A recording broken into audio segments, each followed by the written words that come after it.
Hi, எல்லாருக்கும் வணக்கம். Welcome back Voice of Galaxy. இன்றைய கதையை பார்க்கறதுக்கு முன்னாடி நம்ம சேனலை பார்க்குறவங்க சப்ஸ்கிரைப் பண்ணுங்க. அப்படியே பெல் ஐக்கானையும் கிளிக் பண்ணுங்க. வாங்க இன்றைய கதைக்கு போகலாம்.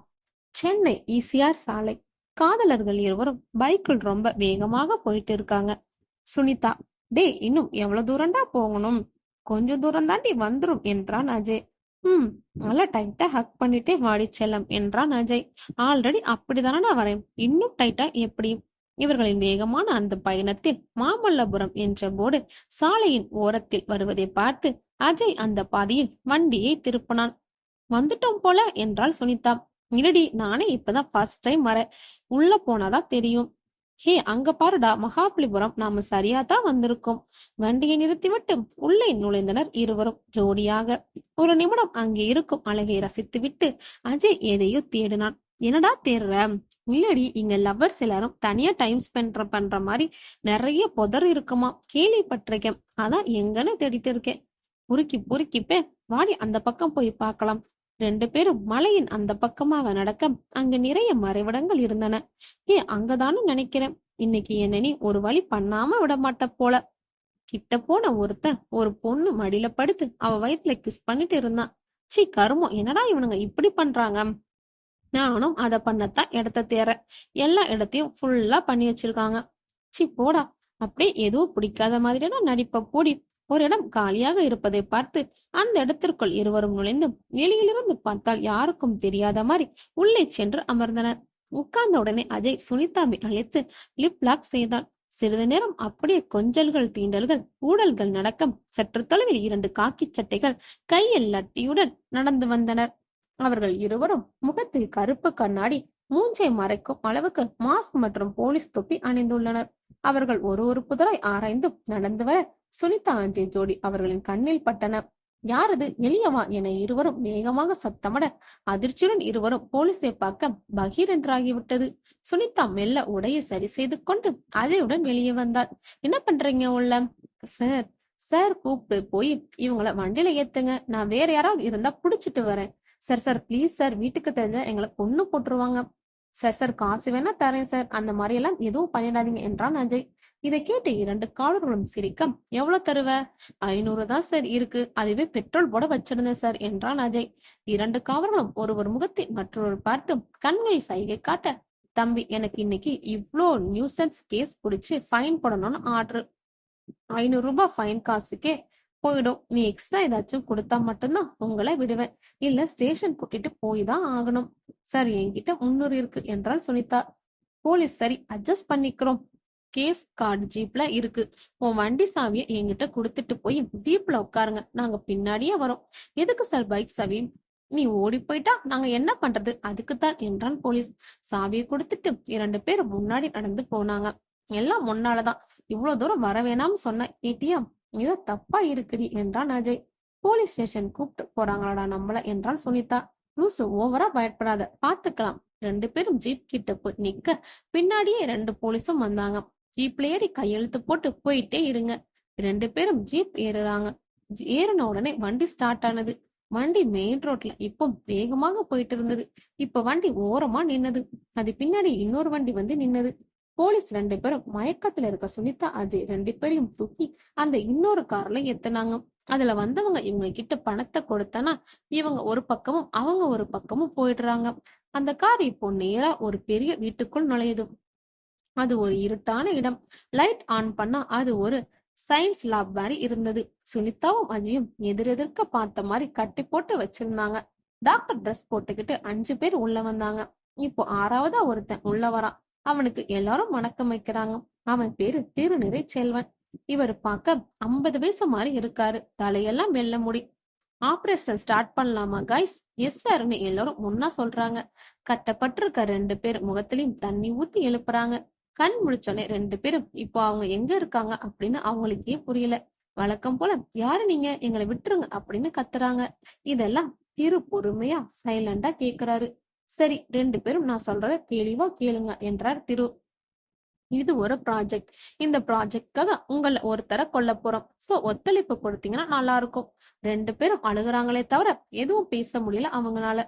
அங்க ஒருத்தன் லாக்கர் ஓபன் பண்ணி அதுக்குள்ள இருக்க ஒரு கருப்பு நிற கல்லை எடுக்கிறான். அதை எடுத்து 2 பேரோட கையில தொட வச்சு நடுவுல அந்த பிரகாசிக்கிற கருப்பு நிற கல்லை 2 பேருக்கும் நடுவுல வைக்கிறான். ஒருத்தன் சுனிதாவோட முடியையும் அஜய் முடியையும் கட் பண்ணி அந்த கல்லு மேல போடுறான். அவங்க 2 பேரோட கையை கட் பண்ணி ரத்தத்தை புடிச்சு அந்த கல்லுல தெளிக்கிறான். இப்ப எல்லாரும் வாட்ச்ல டைம் பாக்குறாங்க. ஒருவரை ஒருவர் பார்த்த வகையில் கை கண்கள் கட்டப்பட்டு இருக்கும் சுனிதா அஜய் செய்வதறியாது அரை மயக்கத்தில் கிடந்தான். நேரம் இரவு 12 இன்னும் சில வினாடிகளே. எல்லாரும் ரெடியா ஆரம்பிக்கலாமா என்றார் திரு. பிராங்க்லின் எஸ் சார் என்றான். இப்ப 2 பேரும் சுனிதா முகம் முழுக்க ஒரு பேஸ்ட் மாதிரியான ஒரு கிரீம் அப்ளை பண்றாங்க. ஐயோ எரியுது என்று சுனிதா கதற, அவளை விட்டுருங்கடா, என்ன வேணாலும் பண்ணிக்கோங்க என்று எதிர்பக்கம் அஜய் கதற, பேஸ்ட் அப்ளை முழுவதும் முடிகிறது. இப்போ இன்னொரு 2 பேர் ஆபரேஷன் பண்ற கத்தி எடுத்து சுனிதா கழுத்தை சுற்றி சின்ன சின்னதாக கோடு போடுற மாதிரி கட் பண்றாங்க. அந்த அரை முழுக்க சுனிதாவின் கதறல் சப்தம் பயங்கரமாக கேட்டது. சுனிதா, நீ இப்போ பண்ண வேண்டியதெல்லாம் ஒண்ணுதான் என்றார் திரு. எங்க எல்லாரையும் கொல்றதுக்காக ரிவெஞ்ச் எடுக்கணும்னு உன் ஆள் மனசுக்குள்ள நினைச்சுக்கோ அப்படின்னு சொல்லிட்டு சுனிதா பக்கத்துல வந்து சுனிதா கண்ணியை நல்லா உத்து பாக்குறான். கைஸ் ரிமூவ் இட் அப்படின்னு சொன்னோனே அந்த 2 பேரும் சுனிதா தலையில கை வச்சு முடிய இழுக்கிறாங்க. தலைய சுத்தி இருக்க தோல் பகுதி கழுத்து வரைக்கும் அப்படியே தனியா மாஸ்க் மாதிரி வருது. அப்படியே ரத்தம் பீச்சி அடிக்குது. இமைகள் இல்லாத கண்கள், தோலே இல்லாத ரத்தம் கொட்டியபடி முகம், கதறலுடன் சுனிதாவின் கண்கள் படபடக்க, ஹே என அஜய், ஐயோ எதுக்குடா இப்படி பண்றீங்க என கத்தனான். உயிர் இருக்குதான் கைஸ் அப்படின்னு திரு சொல்ல, உயிர் பிரிய சரியா இன்னும் 10 நிமிஷம் ஆகும் சார் என்றான் பிராங்க்லின். சுயநினைவோட தான் இருக்கா, நாம பேசுறது கேட்கும் தானே என்றான் திரு. கேட்கும் என்றான் பிராங்க்லின். அப்போ உடம்புல இருந்து அவ இதயத்தை வெட்டி எடுங்க என்றார் திரு. திரு சொன்ன மாதிரி அவ உடம்புல இருந்து அவ இதயத்தை வெட்டி எடுத்தாங்க. சுனிதாவின் உயிர் பிரிந்தது. திரு அந்த இதயத்தை கையில் எடுத்து பாக்குறான். இதயம் இன்னும் துடிச்சுக்கிட்டே தான் இருந்தது. அதை அஜய் கிட்ட கொண்டு போய் அஜய் கண்ணு முன்னாடி காட்டி அந்த இதயத்தை பார்த்து பேச ஆரம்பிக்கிறான். உன் காதலனை காப்பாத்தவும் என்ன பழி வாங்கவும் நீ கட்டாயம் இங்க திரும்ப வருவன் நம்புற சுனிதா. நீ வர வரைக்கும் இவன் இங்கதான் இருப்பான் அப்படின்னு சொல்லிவிட்டு அந்த இதயத்தை காலில் போட்டு மிதிக்கிறான். அது நசுங்கி அதோட துடிப்பு நிக்குது. திரு இப்போ டாக்டர்ஸ் எல்லாரையும் பார்த்து சுனிதா பாடிய பத்திரமா பதப்படுத்தி வைங்க. டெய்லியும் இங்க லேப்ல நடக்கிற விஷயங்களும் உங்க லைஃப்ல நடக்கிற விஷயங்களும் எனக்கு அப்டேட் பண்ணிட்டே இருக்கணும், சரியா? எல்லாரும் எஸ் சார் என்று தலையாட்ட இங்கே நடக்கும் அனைத்தையும் டிவி வழியாக பார்க்கிறது ஒரு உருவம். சில மாதங்களுக்கு பிறகு இன்கோட் காணாம போன சுனிதா அஜய் வழக்கை இந்த நீதிமன்ற காவல்துறை ஆய்வாளர் தில்லை அவரிடம் மாற்ற உத்தரவிடுகிறது. இடம் சென்னை உத்தண்டி, கடற்கரைக்கு சிறிது அப்பால். சுற்றி மரங்கள் நடுவே இருக்கும் ஒரு அழகான வீடு. வீட்டின் மாடியில் நிறைய பறவைகள், முயல்கள் எல்லாம் வளர்க்கப்படும் கூண்டுகள் உள்ளது. வீட்டு வாசலில் சிட்டுக்குருவிகளின் கூடுகளும் அதற்கு கீழே தில்லை அமரன் இன்ஸ்பெக்டர் என்ற வாக்கியங்கள் அடங்கிய போடும் உள்ளது. உள்ளே வயது முதிர்ந்த தாத்தா பாட்டி 2 மற்றும் நிறைய உறவினர்கள் அனைவரும் அவர்கள் வேலையை பார்க்க தனது அறையின் நடுவில் தில்லை அமரன் முகத்தில் சிரிப்புடன் கூடிய பரபரப்பாக காட்சியளித்தான். இப்போது அவன் மொபைல் ரிங் அடித்தது. சொல்லுங்க மணிமாறன். நேற்று மணிமாறன் உடனே, சார் உங்களை கமிஷனர் பார்க்கணும்னு உடனே வர சொன்னாரு. முடியாதுன்னு சொல்லிடுங்க சார், அவர் வெயிட் பண்றாரு. எவனா இருந்தாலும் வர முடியாதுன்னு சொன்னேன்னு சொல்லுங்க. கால் கட் பண்ண பரபரப்பாக வெளியே கிளம்பி கொண்டிருக்கும் தில்லையமரன் வீட்டில் உள்ள அம்மா அப்பா தாத்தா பாட்டி மற்றும் அண்ணன் தங்கையிடம், நான் போறேன், எல்லாரும் பின்னாடியே வந்து சேருங்க என்று சொல்லிவிட்டு பரபரப்பாக வீட்டை விட்டு வெளியே வந்து தனது விலை உயர்ந்த புதிய மாடல் ராயல் என்ஃபீல்ட் வண்டியை இயக்கினான். சாலையில் இவன் வண்டி ஓட்ட அனைவருக்கும் இவனுக்கு வணக்கம் வைக்க சிறு புன்னகை இவன் முகத்தில் மலர்ந்தது. பழைய நினைவுகள் அப்படியே வந்து வந்து போக பின்னணியில் ஒரு பாடல் ஒலித்தது. அந்த காட்சிகள். தில்லை இப்போது வீட்டினுள்ளே கையை பிடித்துக் கொண்டு ஒரு பெண்ணை கூட்டி வருகிறான். குடும்பத்தார் அனைவரும் முன்னிலையும், உங்க பேர் சரண்யா, இவளை தான் நான் கல்யாணம் பண்ணிக்க போறேன், உங்களுக்கெல்லாம் சம்மதமா? இந்த கேள்விக்கு அனைவரும் சரண்யா முகத்தை வியப்புடன் பார்த்தனர். ஆம், சரண்யாவுக்கு கண் பார்வை கிடையாது. தாத்தா தங்கு பாண்டியன் பேச ஆரம்பித்தார். நீ ஒரு முடிவு எடுத்தா கண்டிப்பா அது சரியாதான் இருக்கும்னு நாங்க நம்புறோம் அப்படின்னு சொல்லி அவர் சிரிக்க அதை பார்த்த அனைவரின் முகத்திலும் புன்னகை மலர்ந்தது. வீட்டின் மாடியில் இப்போது அப்பா அம்மாவின் முன்பு தனியே நீத்தில்லை. அப்பா, எங்களுக்கு இதுல சம்மதம் தாப்பா என்றார். ஆனா ஏன் ஒரு கண்ணு தெரியாத பொண்ணு? காரணம் இருக்கப்பா என்றான் தில்லை. சரண்யாவுக்கு அப்பா மட்டும்தான், அவரையும் நான் என்கவுண்டர்ல சுட வேண்டியதா போச்சு. பாவம் தனியா நிக்கிறா, மனசாட்சி உறுத்துச்சுப்பா, அதான்ப்பா என்றான். என்றார் அவனது அப்பா. சிரித்துக்கொண்டு இப்போது தில்லை பைக் ஓட்டியவர் அனைத்தையும் நினைத்து பார்க்கிறான். ஆகாஷ் மருத்துவமனை. வண்டியை நிறுத்திவிட்டு தில்லை வேகமாக ஹாஸ்பிட்டல் உள்ளே நுழைந்தான். அங்கே 13ஆம் நம்பர் அறையின் வெளியே இருந்த ஒரு பெண்ணை பார்த்து, அண்ணி, நீங்க வீட்டுக்கு போங்க, நான் பார்த்துக்கிறேன் என்றான் தில்லை. சரிப்பா என்றாள் அவனது அண்ணி. ரூம் உள்ளே சென்று கண்கள் கட்டப்பட்ட நிலையில் இருக்கும் சரண்யாவை பார்த்து சின்னதாய் சிரித்தான். அப்போ நர்ஸ் ஜோதி சிரிப்புடன் உள்ளே வர, என்ன சார், 11 மணிக்கு தான் கட்ட அவுக்கிறோம் என்றார். 8 மணிக்கே வந்துட்டீங்க, பொண்டாட்டி மேல அவ்வளவு அக்கறையா? ஆஹா, ஏன் சிஸ்டர், உங்க ஹஸ்பண்டுக்கு உங்க மேல அக்கறை இல்லையா என்றான் தில்லை. அப்படியே இருந்துட்டாலும் என்றாள் ஜோதி. ஆஹா என்று சிரித்தவன் சரண்யாவுடன் சில அசைவுகள். வந்துட்டீங்களா என கேட்டாள். உன் பக்கத்துலதான் இருக்கேம்மா. சரண்யாவின் கையை பிடித்து அவள் கன்னத்தில் தடவி கொடுத்தான் தில்லை. நேரம் 11 மணி. குடும்பத்தார் அனைவரும் அறையின் வெளியே நிற்க, அறை உள்ளே தில்லை முன்னிலையில் சரண்யாவின் கண்மாற்று அறுவை சிகிச்சைக்கு கட்டு மெதுவாக அவிழ்க்கப்பட்டது. முழுவதும் அவிழ்க்கப்பட்ட பொன் சரண்யாவின் கண்கள் மங்களாக லேசான பார்வையுடன் தில்லை அமரன் படுகிறான். உடனே சரண்யா தன் கணவனை கட்டி அணைக்க, அனைவரும் கண் நன்றாக தெரிகிறார் என்று கேட்க, நல்லா தெரியுது என்று சரண்யா ஆனந்த புன்னகை அடைகிறாள். அனைவரும் சரண்யாவை வந்து பார்க்க அனைவரின் முகத்திலும் ஆனந்தம் தாண்டவம் அடைகிறது. சரண்யாவின் பின்பக்கம் பெரிய கண்ணாடி ஒன்று உள்ளது. அந்த கண்ணாடியில் சரண்யா சுனிதாவின் காதலன் அஜயை கட்டி அணைத்திருப்பது போல தெரிந்தது. அனைவரும் வீட்டுக்கு கிளம்ப வீட்டு வாசலை சரண்யா நெருங்கியவுடன் தில்லையின் அம்மா அவளுக்கு ஆரத்தி எடுக்கிறாள். இதை வாசல் மேல் கூடு கட்டி வாழும் ஒரு ஜோடி சிட்டுக்குருவிகள் கீச் கீச் என்ற சப்தத்துடன் ரசித்து பார்க்கிறது. அதன் அழகை சரண்யா பார்த்து சிரித்தவாறு மகிழ்ச்சியுடன் வீட்டின் உள்ளே நுழைந்தாள். அனைவரும் உள்ளே நுழைந்தவுடன் அந்த ஜோடி குருக்களின் ஆண்குருவி மட்டும் திடீரென கீழே விழுந்தது. துடி துடித்து போய் கண்கள் வழியே ரத்தம் வழிந்து துடித்து போய் இறந்தது. தங்க பாண்டியன், ரிட்டையர்ட் மிலிட்டரிமேன், வயது 65. இந்த மொத்த குடும்பம் இவர் வார்த்தைக்கு கட்டப்படும். இப்போ இவரோட முழு நேர வேலை புத்தகங்கள் படிக்கிறது. புத்தகங்கள்னா எல்லா விதமான புத்தகங்களும் இல்ல, அமானுஷம் சம்பந்தப்பட்ட புத்தகங்கள் மட்டும்தான். அப்புறம் அதை பத்தி ஆராய்ச்சி பண்றது. இதுக்காக அவர் வீட்லயே ஒரு தனி அறையே வச்சிருக்காரு. தாத்தா படிக்க புக் எடுக்கலாம்னு போகும்போது தன்னோட 10 வயசு பேத்தி ரூபா உள்ளே வந்து, தாத்தா இங்க வாயே என்று கூப்பிட்டாள். தாத்தாவும் பாப்பாவின் பின்னாடி செல்ல அவள் அந்த இறந்த குருவியை காட்டுகிறாள். தங்கப்பாண்டியன் அதை எடுத்து கையில் வைத்து, நல்லாதானே இருந்தது, எப்படி இறந்திருக்கும் என சிந்தித்தார். வீட்டு தோட்டத்தில் சின்னதாய் ஒரு பள்ளம் தோண்டி அதை புதைத்துவிட்டு அந்த குருவி கூட்டை பார்த்தாள். நேற்று வரை கிட்டத்தட்ட 10 குருவிகளுக்கு மேல் இருந்து கொண்டு எப்போதும் கீச் கீச் என்ற சப்தத்துடன் எழுப்பிக் கொண்டே இருக்கும். அந்த குருவிகளில் ஒன்றை கூட இப்போது காணும். அனைத்து குருவிகளும் அந்த இடத்தை விட்டு காலி செய்து சென்று விட்டது. எப்போதும் இப்படி நடக்காது என்ற சந்தேக பார்வையுடன் வீட்டின் உள்ளே நுழைய, அடுத்த நாள் H2 காவல் நிலையம். உள்ளே தனது சீட்டில் தில்லை அமரன் அமர்ந்திருக்க, ஏட்ட மணிமாறன் அஜய் சுனிதா கேஸ் டீடைல்ஸ் அடங்கிய ஃபைல் எடுத்து டேபிள் மீது வைத்தார். ஏன் சார், என்ன இருக்கு அப்படி இந்த கேஸ்லாம்? கமிஷனருக்கு கால் பண்ணி ரெக்வஸ்ட் எல்லாம் வைக்கிறாரு. அதுவா சார், அஜய் அப்படிங்கிற அந்த பையனோட அப்பா கமிஷனரோட க்ளோஸ் ஃப்ரெண்டாம். அதான் இது வரைக்கும் 2 பேர்கிட்ட இந்த கேஸ் கை மாறி போச்சு. யாராலையும் ஒன்னும் பண்ண முடியல. இப்போ உங்ககிட்ட வந்திருக்கு. ஓஹோ, தில்லையமரன் அந்த ஃபைல் முழுவதும் படித்து முடிக்க, மணி சார், 2 பசங்களோட குடும்பத்தையும் நான் ஒரே இடத்துல மீட் பண்ணணும், ஏற்பாடு பண்ணிடுங்க. எஸ் சார் என்றான் மணி. அடுத்த காட்சி ஒரு அறையில் 2 குடும்பத்தினரும் அமர்ந்திருக்க தில்லையமரன் அவர்களிடம் விசாரணையை ஆரம்பித்தார். உங்க 2 குடும்பத்துக்கும் அவங்க லவ் பண்ற விஷயம் தெரியுமா? இதற்கு பெண் வீட்டார் தெரியாது என்ற பதிலையும் பையன் வீட்டார் தெரியும் என்ற பதிலையும் சொன்னாங்க.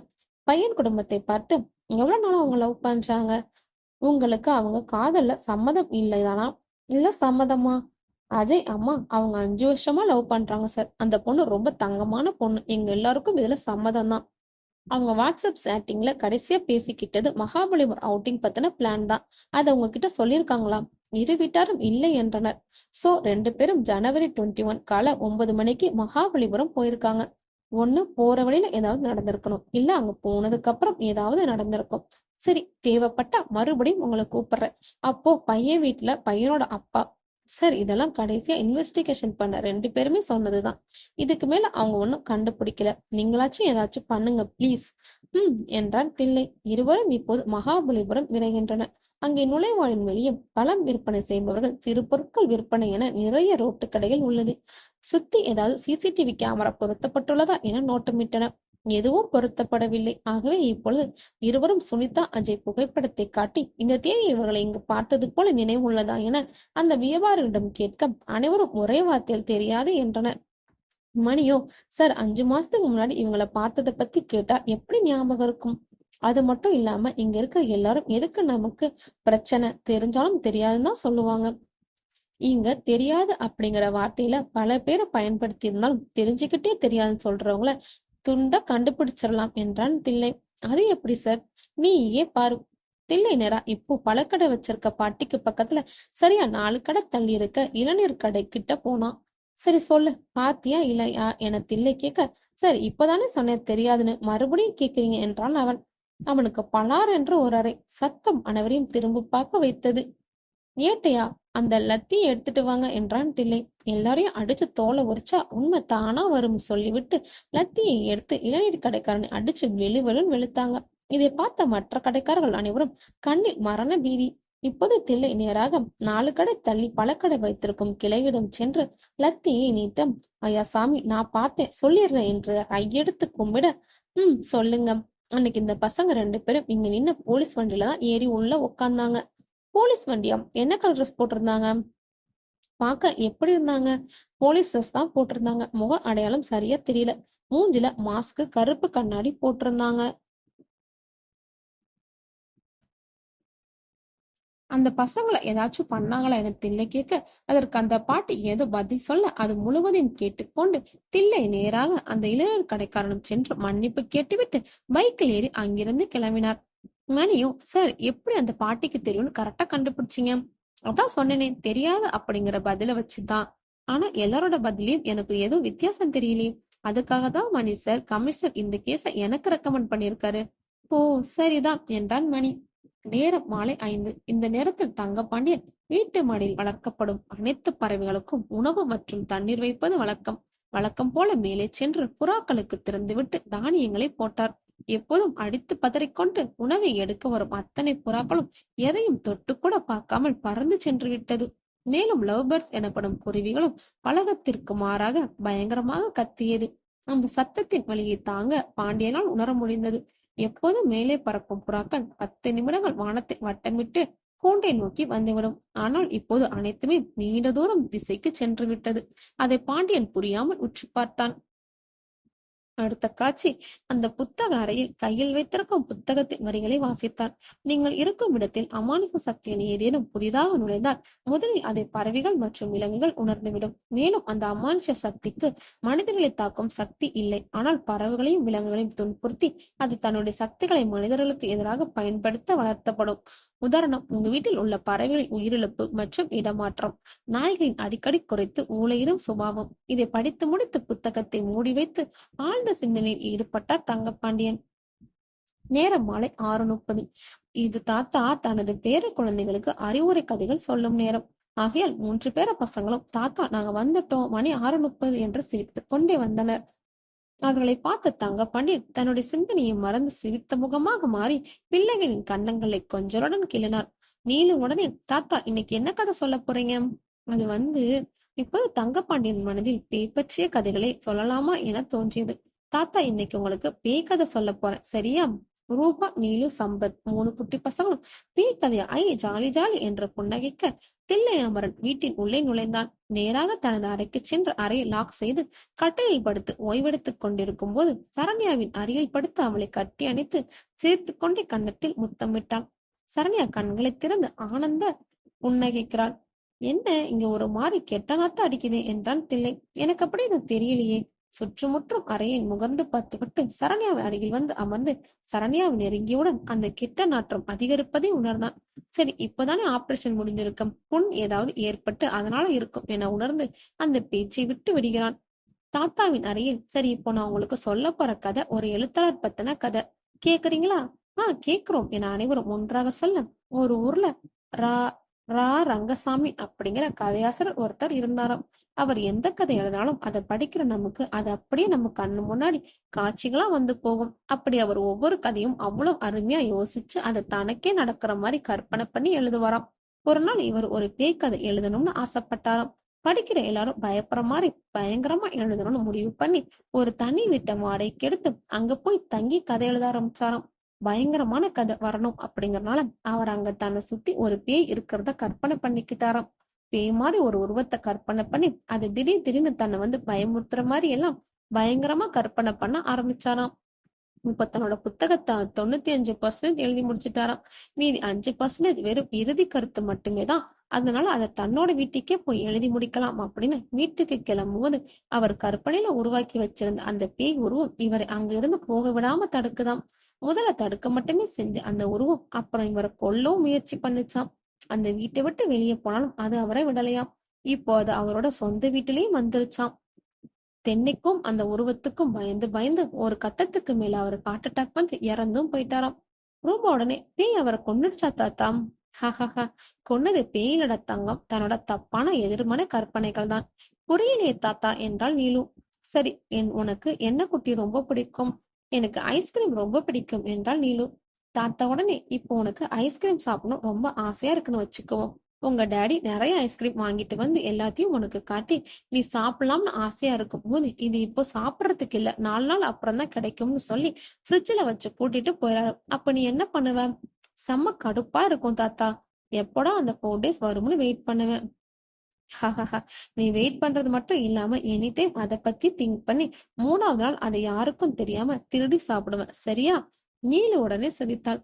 ரூபாவும் சிரித்துக்கொண்டே, ஆமா தாத்தா, லாஸ்ட் மந்த் இப்படிதான் திருடி சாப்பிட்டு அம்மா கிட்ட மாட்டேனா. இந்த மாதிரிதான் பேய் அப்படின்னு ஒண்ணு இருக்குன்னு நீ நம்பிட்டா அதுக்கப்புறம் உன்னையே அறியாம நீ அதுக்கு அடிக்ட் ஆகி அப்புறம் அதுங்களோட கண்ட்ரோலுக்கு நீ போயிடுவ. அந்த எண்ணமே உன்னை அழிச்சிடும். இப்ப பேய் இருக்கா இல்லையா தாத்தா என்றால் நீலு. தாத்தா சிரித்து, அதைத்தான் தேடிட்டு இருக்கேன் என்றார். காவல் நிலையம். கணினி அறையில் தில்லையமரன் அமர்ந்து கணினியை பார்க்க அவரை சுற்றி 4 காவலர்கள். மணி உடனே அந்த பாட்டி சொன்னதை வச்சு மகாபலிபுரம் ஸ்டார்டிங் பாயிண்ட்ல இருந்து ஆரம்பிச்ச அந்த ஜீப் போனதா கணிக்கப்பட்ட ரோடுகளை 100 கிலோமீட்டர் வரைக்கும் பொருத்தப்பட்டிருக்க 60 சிசிடிவி கேமரா செக் பண்ணியாச்சு சார். அதுல 2560 சிசிடிவி டம்மி. நீ இருக்க 3500 கேமரால 300 கேமரா அந்த ஜீப் ரெக்கார்ட் ஆயிருக்கு சார். சூப்பர், அந்த 300 ஃபுட்டேஜ் எனக்கு போட்டு காட்டுங்க என்றான் தில்லை. தில்லையமரன் அந்த 300 பதிவுகளையும் 3 மணி நேரம் உட்கார்ந்து திரும்பி திரும்பி போட்டு பல்வேறு கோணங்களில் பார்த்தான். அதுல அவனுக்கு நிறைய ஐடியாஸ் கிடைச்சது. அது மட்டும் இல்லாம அந்த போலீஸ் ஜிப் இடத்தில் இருந்த 2 முகம் ஒரு இடத்தில் முழுசா பதிவாயிடுச்சு. தில்லை உடனே மணிமாறனை கூப்பிட, சார், இந்த போட்டோஸை எடுத்துக்கோங்க. இவனுங்க 2 பேரும் நம்ம குற்றவாளிங்க பட்டியல இருக்காங்களான்னு செக் பண்ண சொல்லுங்க. தில்லையம்மன் சொன்னதை மணிமாறன் செய்ய சொல்லி மற்ற அதிகாரிகள் கட்டளையிட, நான் சொல்றது தெளிவா கேளுங்க, உங்களுக்கு ஏதாவது தோணுச்சுன்னா சொல்லுங்க. சொல்லுங்க சார். மகாபலிபுரம் ஸ்டார்ட் பண்ண ஜீப் சரியா 27 கிலோமீட்டர் வரைக்கும் 4 பேரோட டிராவல் பண்ணிருக்கு. அதாவது அந்த பசங்களோட. அடுத்த 2வது கிலோமீட்டர்ல அந்த ஜீப்ல 2 பேர் மட்டும்தான் டிராவல் பண்றாங்க. அந்த பசங்களை இடைப்பட்ட ஏதோ ஒரு இடத்துல இறக்கி விட்டுருக்காங்க. இறக்கி விட்டுட்டு அந்த ஜீப் சென்னையை நோக்கி போகுது. இறக்கி விட்டுட்டு அவங்க 2 பேரையும் ஒரு இடத்துல கட்டி போட்டா இல்ல வேற ஏதாவது பண்ணாங்களா கண்டிப்பா அடுத்த 2 கிலோமீட்டர் நெருங்க கொஞ்ச நேரம் எடுத்துக்கும். ஆனா இவங்க உடனே அடுத்த 2 கிலோமீட்டர் ரீச் பண்ணிட்டாங்க. அப்போ மணி உடனே 2 பேரும் வேற ஒரு ஆள் கிட்டயோ இல்ல வேற ஒரு வண்டியிலோ கைமாத்தி விட்டுருக்கலாம்ல சார்? எஸ், கைமாத்தி விட்டுருக்காங்க. அப்போ எதிர் திசையிலோ இல்ல அதே திசையிலோ அதே டைமிங்க்கு 15 நிமிஷம் முன்ன பின்ன போன வண்டிகள் எல்லாம் செக் பண்ணணும், கரெக்ட்? ஆமா சார், அதையும் நான் செக் பண்ணிட்டேன். மொத்தம் 8 கார், 30 பைக், 4 லாரி, ஒரு மாட்டு வண்டி அந்த டைம்ல கிராஸ் ஆயிருக்கு. என்னோட உள் மனசு என்ன சொல்லுதுன்னா, கண்டிப்பா அவங்க காரை தான் மாத்தி விட்டுறணும். முன்னாடி நாம ஃபாலோ பண்ண வண்டி போலீஸ் ஜீப் மாதிரி இருந்தது. அதனால நமக்குள்ள இருக்கவங்க தெரிஞ்சாங்க. கண்டுபிடிக்கிறது சுலபமா இருந்துச்சு. ஆனா மாத்தின வண்டி ஒரு கார். சோ அது ஃபுல்லா கவர் ஆயிருக்கு. நமக்கு உள்ள ஒண்ணுமே தெரியாது. கெட்டதுலயும் ஒரு நல்லது என்னன்னா அந்த வீடியோல எல்லா காரோட நம்பர் பிளேட்டும் பதிவாயிருக்கு. உடனே அந்த 8 காரோட ஃபுல் டீட்டெயில்ஸும் எடுக்க சொல்றேன் சார் என்றான் மணி. தில்லையமரன் வீடு. நேரம் 5 மணி. தங்கபாண்டியன் பறந்து போன புறாக்கள் இன்னும் வராததை நினைச்சு குழம்பி போய் லவ் பேர்ட்ஸுக்கு தீனி பொட்டிக்கிட்டு இருந்தாரு. அப்போது கீழே வீட்டின் கிணற்று அருகில் ஒரு வித்தியாசமான காட்சியை பாண்டியன் காட்டாரு. பாத்திரம் கழுவி கொண்டிருக்கும் சரண்யா அருகே பந்து விளையாடி கொண்டிருக்கும் நீலு பாப்பாவின் கண்களை உற்று பார்த்தபடி பாத்திரம் கழுவுகிறார். நீலு வியப்பாக அப்படி அசையாமல் நின்று சரண்யாவின் கண்களை உற்று நோக்கியபடி இருந்தார். இதை பாண்டியன் வினோதமாக பார்க்க திடீரென்று நீலு கிணற்றுக்குள் சென்று ஏறி குதிக்கிறாள். பார்த்த பாண்டியனுக்கு பகீர் என்று ஆகிவிட்டது. வயதை கூட பொருட்படுத்தாமல் அருகில் இருக்கும் ஒட்டில் குதித்து அங்கிருந்து கீழே தாவி நேராக கிணற்றில் கயிறை பிடித்துக் கொண்டே உள்ளே குதித்தாள். சப்தம் கேட்டு வீட்டில் உள்ள அனைவரும் கிணற்றுக்கு அருகில் ஓடி வந்து, ஐயோ அம்மாம் என அழுக நீலுவின் அப்பா சுசீந்திரன் அழுது கொண்டே கயிறை மேலே இழுக்க தங்க பாண்டியன் பிள்ளையை தூக்கி கொண்டு மேலே வருகிறார். உடனடியாக பாண்டியன் தூக்கியது நீலுவிற்கு எதுவும் ஆகவில்லை. அப்போது அனைத்து பெண்களுடன் சேர்ந்து நீலுவிற்காக அழுது கொண்டிருக்கும் சரண்யாவை பார்த்து ஆழமாக சிந்தித்தார் பாண்டியன். புத்தக அறை. ரங்கமணி எழுதிய அமானுஷ்ய கண்கள் எனப்படும் புத்தகத்தின் முக்கிய வரிகளை வாசிக்க அதில் கண்களுக்கும் உயிர் உள்ளது. எதிர்மறை எண்ணங்கள் அதிகம் நிறைந்த கண்கள் மற்ற கண்களை பார்க்கும்போது அந்த கண்களை கட்டுப்படுத்த அதிகம் வாய்ப்புள்ளது. மேலும் பார்க்கும் அந்த கண்கள் குழந்தைகள் போன்ற பலவீனமான கண்களாய் இருந்தால் அதை எளிதாய் கட்டுப்படுத்தி நாம் நினைப்பதை அந்த கண்களுக்கு கட்டளையிட்டு அதை அவர்களை செய்ய தூண்டினோம். உடனடியாக அவர்கள் செய்வார்கள். இதை படித்த பாண்டியனுக்கு அதிர்ச்சியாக அவரின் மனதில் ஓடும் பல கேள்விகளுக்கு அது பதிலை கொடுத்தது. இப்போது பாண்டியன் ஆழ்ந்த சிந்தனையில் ஈடுபட்டு தனக்குத்தானே பேசிக்கொண்டார். என்னோட கணிப்பு உண்மை அப்படின்னா சரண்யாவுக்கு பொருத்தப்பட்ட கண்கள் தான் பிரச்சனைக்கு காரணம். குருவி இறந்தது மற்றும் இங்கிருந்து பறந்து சென்றது என அனைத்துமே சரண்யா வீட்டின் உள்ளே நுழைந்தவுடன் தான் நடந்தது. மேலும் அந்த கண்கள் தான் நீலுவை கட்டுப்படுத்தி கிணற்றுக்குள் குதித்து வைத்தது. அந்த கண்கள் யாரோடது? ஒரு பிஞ்சு குழந்தையை கொள்ற அளவுக்கு அந்த கண்களுக்கு அப்படி என்ன வன்மம்? ஒருவேளை நாம எதிர்மறை எண்ணங்கள் அப்படின்னு சொல்ற அது ஒரு பேயா? எதுவா இருந்தாலும் இதை இப்படியே விட்டா ரொம்ப ஆபத்து. இத பத்தி நாம தில்லை அமரன் கிட்ட பேசியாகணும் என பாண்டியன் ஆழ்ந்த சிந்தனை நிறுத்த நேரம் இரவு 9:30. தனது அறையின் மெத்தையில் தில்லன் படுத்து மொபைல் பார்த்து கொண்டிருக்க சரண்யா பால் கிளாஸை கையில் ஏந்தி எப்படி உள்ளே நுழைய அதை பார்க்கும் தில்லைக்கு சின்ன புன்சிரிப்பு. என்னடி ஓகேவா? என்ன ஓகே? ரொமான்ஸ் பண்ணி ரொம்ப நாள் ஆச்சு, நீ நார்மல் ஆகிட்டியா, உடம்பு சரியாயிடுச்சான்னு கேட்டேன். அது அப்போ ஓகேன்னு சொல்ற. உடைவெளியில் இருக்கும் அவளின் கையை பிடித்து இழுத்து கட்டி அணைத்தான். அவன் உதட்டில் சிறிது நேரம் முத்தம் பதிக்க சடார் என்ற உதடுகளை பிரித்து முகத்தை அருவருப்பாக மாற்றி பின்னுக்கு கொண்டு வந்தான். என்னாச்சு? உனக்கு கண்ணு ஏதாவது வலிக்குதாம்? இல்ல, ஏன்? கண்ணுல புண் இருக்கிற மாதிரி ஏதாச்சும் ஃபீல் பண்றியா? இல்லங்க, ஏன் அப்படி கேக்குறீங்க? ஒண்ணுமில்ல விடு. சரண்யா எவ்வளவு கேட்க பதிலேதும் சொல்லாமல் லைட் ஆஃப் செய்து அருகில் படுத்தான். அவன் மனதில் இப்போது பல எண்ணங்கள். ஏன் அவன் முகத்துல இவ்வளவு கெட்ட நாத்தம் அடிக்குது? டார்கிட்ட கால் பண்ணி இத பத்தி கேட்கலாமா? அவ தப்பா நினைச்சாலும் பரவாயில்ல, அவகிட்டே கேட்டுருவோம் அப்படின்னு திரும்பி சரண்யா முகத்தை பார்த்த தில்லிக்கு பயங்கரமான அதிர்ச்சி. அவ கண்ணுல இமைகளே இல்லை. அப்படியே அந்த கண்கள் மேல சுத்துற போன பேனா மாதிரி நிக்குது. பயத்துல பட்டுன்னு எழுந்து லைட் போட்ட சரண்யா அப்படின்னு கத்துறான். லைட் வெளிச்சத்தில் சரண்யன் முகம் சாதாரணமாக தெரிய என்னாச்சுன்னு என கேட்க அது ஒண்ணும் இல்ல, கெட்ட கனவு, நீ படு, நான் வெளியே போயிட்டு வர அப்படின்னு தில்லை வெளியே கிளம்பி நிலவின் வெளிச்சத்தில் 11 மணிக்கு மொட்டை மாடியில் வந்து நின்றார். டாக்டருக்கு கால் செய்து ஆபரேஷன் பண்ண கண்ல இப்படி ஸ்மெல் வருமா என கேட்க அவர் அதெல்லாம் வர வாய்ப்பே இல்லை என்றார். மறுபடியும் ஆழ்ந்த சிந்தனை. இப்போது தில்லைக்கு தன்னை சுற்றி கேட்கும் பூச்சிகளின் சப்தம், காற்றுகளின் சப்தம், மரத்தின் நிழல் இதையெல்லாம் பார்த்து கூட ஒருவித பயம் ஏற்படுகிறது. அப்போது மாடுபடியில் ஒரு நிழல் உருவம் தென்பட அவன் இதயம் படபடிக்கிறது. உற்று நோக்கினால் அந்த உருவம் அவனின் தந்தை தங்க பாண்டியன். அப்பா என கூப்பிட, என்னடா தூங்காம இந்த நேரத்துல மாடிலம்? சும்மாதான்ப்பா, தூக்கம் வரலாதா? நானே உன்னை தனியா பார்த்து பேசணும்னு இருந்தேன். என்னப்பா, என்னாச்சு? இன்னைக்கு நம்ம வீட்டுல நடந்த விஷயம் தெரியும்ல? நீலு விளையாடும் போது தவறி கிணத்துல விழுந்ததை பத்தி சொல்றீங்களா? நீலு தவறி விழுங்கல, சரணியாதான் அவளை கிணத்துக்குள்ள தள்ளினா. சொன்னா உன்னால நம்ப முடியுமா? என்ன சொல்றீங்க? அவையே அப்படி பண்ண போறா? எனக்கும் அதான் தெரியல. இதை கேட்ட தில்லை பாண்டியன் வியப்புடன் பார்க்க, பழி போறேன்னு நினைக்காத, உன் அப்ப நீ நம்புவன் நம்புறேன். எனக்கு ஒரு ஹெல்ப் பண்ணு. சொல்லுங்க. சரண்யாவுக்கு பொருத்தப்பட்ட கண்கள் யார் டொனேட் பண்ணா அப்படிங்கிற முழு விவரங்கள் எனக்கு வேணும். நீங்க ஏன் அவங்களோட கண்ணை பத்தி பேசுறீங்க அப்படிங்கிற கேள்விய தில்லை கேட்க பாண்டியன் ஆரம்பம் முதல் நடந்த அனைத்தையும் விளக்கி சொல்ல அதை கேட்ட தில்லை அதிர்ச்சி அடைகிறான். என்னவா இருக்கும் பம்? சரண்யா முகத்துல ஏதாவது கெட்ட நாட்டம் அடிக்குதா? ஆமாப்பா என்றான். என்ன நடக்குதுன்னு தெரியல, ஆனா நம்ம மொத்த குடும்பம் இப்போ பிரச்சனையில மாட்டிக்கிட்டோம்னு மட்டும் தெரியுது. அப்போது மாடியா சரண்யா வந்து நிற்க இருவரும் முழித்தபடி சரண்யாவை பார்த்தனர்.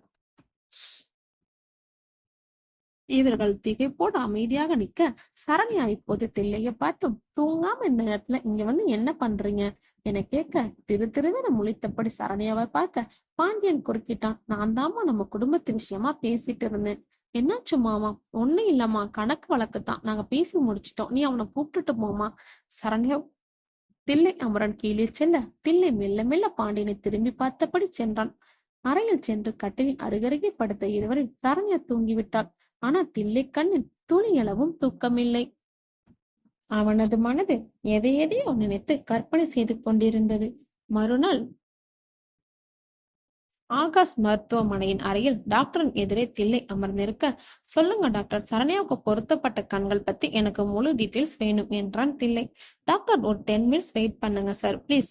ஓகே என்ற தில்லைக்கு மணிமாடம் இருந்து அழைப்போம். தில்லை கைபேசியை காதில் எடுத்து வைக்க, சார், அந்த போலீஸ் ட்ரெஸ் போட்டு கடத்தின 2 பேரை பிடிச்சாச்சு. குட். அப்புறமா அந்த 8 காரோட டீட்டெயில்ஸை எடுத்துட்டீங்களா? ரெடியா இருக்கு சார். அவனுங்க 2 பேரையும் கட்டி தொங்க விடுங்க. 30 மினிட்ஸ்ல நான் அங்க இருப்பேன். டாக்டர் மில்லை திமிர மிஸ்டர் தில்லையமரன் என கூப்பிட, சரண்யாவுக்கு பொருத்தப்பட்ட 2 கண்களை, ஒண்ணு ஆணோட கண், இன்னொன்னு பெண்ணோட கண். இது டொனேட் பண்ணது WC குரூப் ஆஃப் கம்பெனியோட ட்ரஸ்ட். மற்ற டீட்டெயில்ஸ் எல்லாம் நீங்க அந்த ட்ரஸ்ட்ல தான் கேட்கணும். ஓகே டாக்டர், தேங்க்யூ, நான் பாத்துக்கிறேன். தில்லை ஹாஸ்பிட்டல் விட்டு வெளியே வந்து தன்னுடைய புல்லட்டை இயக்கும் போது திடீரென அவனுக்கு ஏதோ பொறித்தட்டது. தன்னை யாரோ பின்தொடர்வதை போல் உணர்ந்தான். அது யார் என்பதையும் அறிந்து கொண்டு வண்டியை இயக்குவது போல் இயக்கி திடீரென ஓடிப்போய் பாய்ந்து சென்று மறைந்துள்ள அவனை பிடிக்க தப்ப முயன்ற அவனை நடு ரோட்டில் வைத்து அடித்து சாத்து சாத்து என்று சாத்தினான். மயக்கலில் இருக்கும் அவனை சட்டையை பிடித்து, உன்னை நான் 3வது தடவையா பாக்குறேன், சொல்லு, யாரு நீ? அவன் சடார் என்ற கழுத்தில் மாட்டியிருக்கும் ஒரு பொருளை எடுத்து வாயில் போட்டு முழுங்கிறான். அடுத்த நொடியே அவன் கண், காது, மூக்கு, வாயென அனைத்து பகுதியும் ரத்தம் கொட்ட துடிதுடித்து சாகிறான். தில்லைக்கு அதிர்ச்சியும் கூடவே பயமும் தொற்றிக் கொண்டது. ஆம்புலன்ஸ் வந்து அவன் உடலை கைப்பற்றுகிறது. காவல் நிலையம். உள்ளே நுழைந்த தில்லை மணியிடம் ஏதாவது சொன்னாங்களா என்று கேட்க, சொல்ற மாதிரிதான் இருக்காங்க, நீங்க தொட்டா சொல்லிடுவாங்க. லாக்கப் உள்ளே நுழைந்த தில்லை அவர்களை பார்த்து, மணிமாறன், அந்த கொதிக்க வச்சிருக்க இரும்பு ராடை எடுத்துட்டு வாங்க என சத்தமாக கத்த, சார், சூடு கம்மியா இருக்கு, கொஞ்ச நேரத்துல இன்னும் நல்லா சூடாயிரும் என மணிமாறன் பதில் சொல்ல, இதை கேட்ட இருவருக்கும் அடிவயிறு கலங்க. குற்றவாளி, சார் சார், எங்களுக்கு தெரிஞ்சது எல்லாம் முன்னாடியே சொல்லிட்டோம் சார்.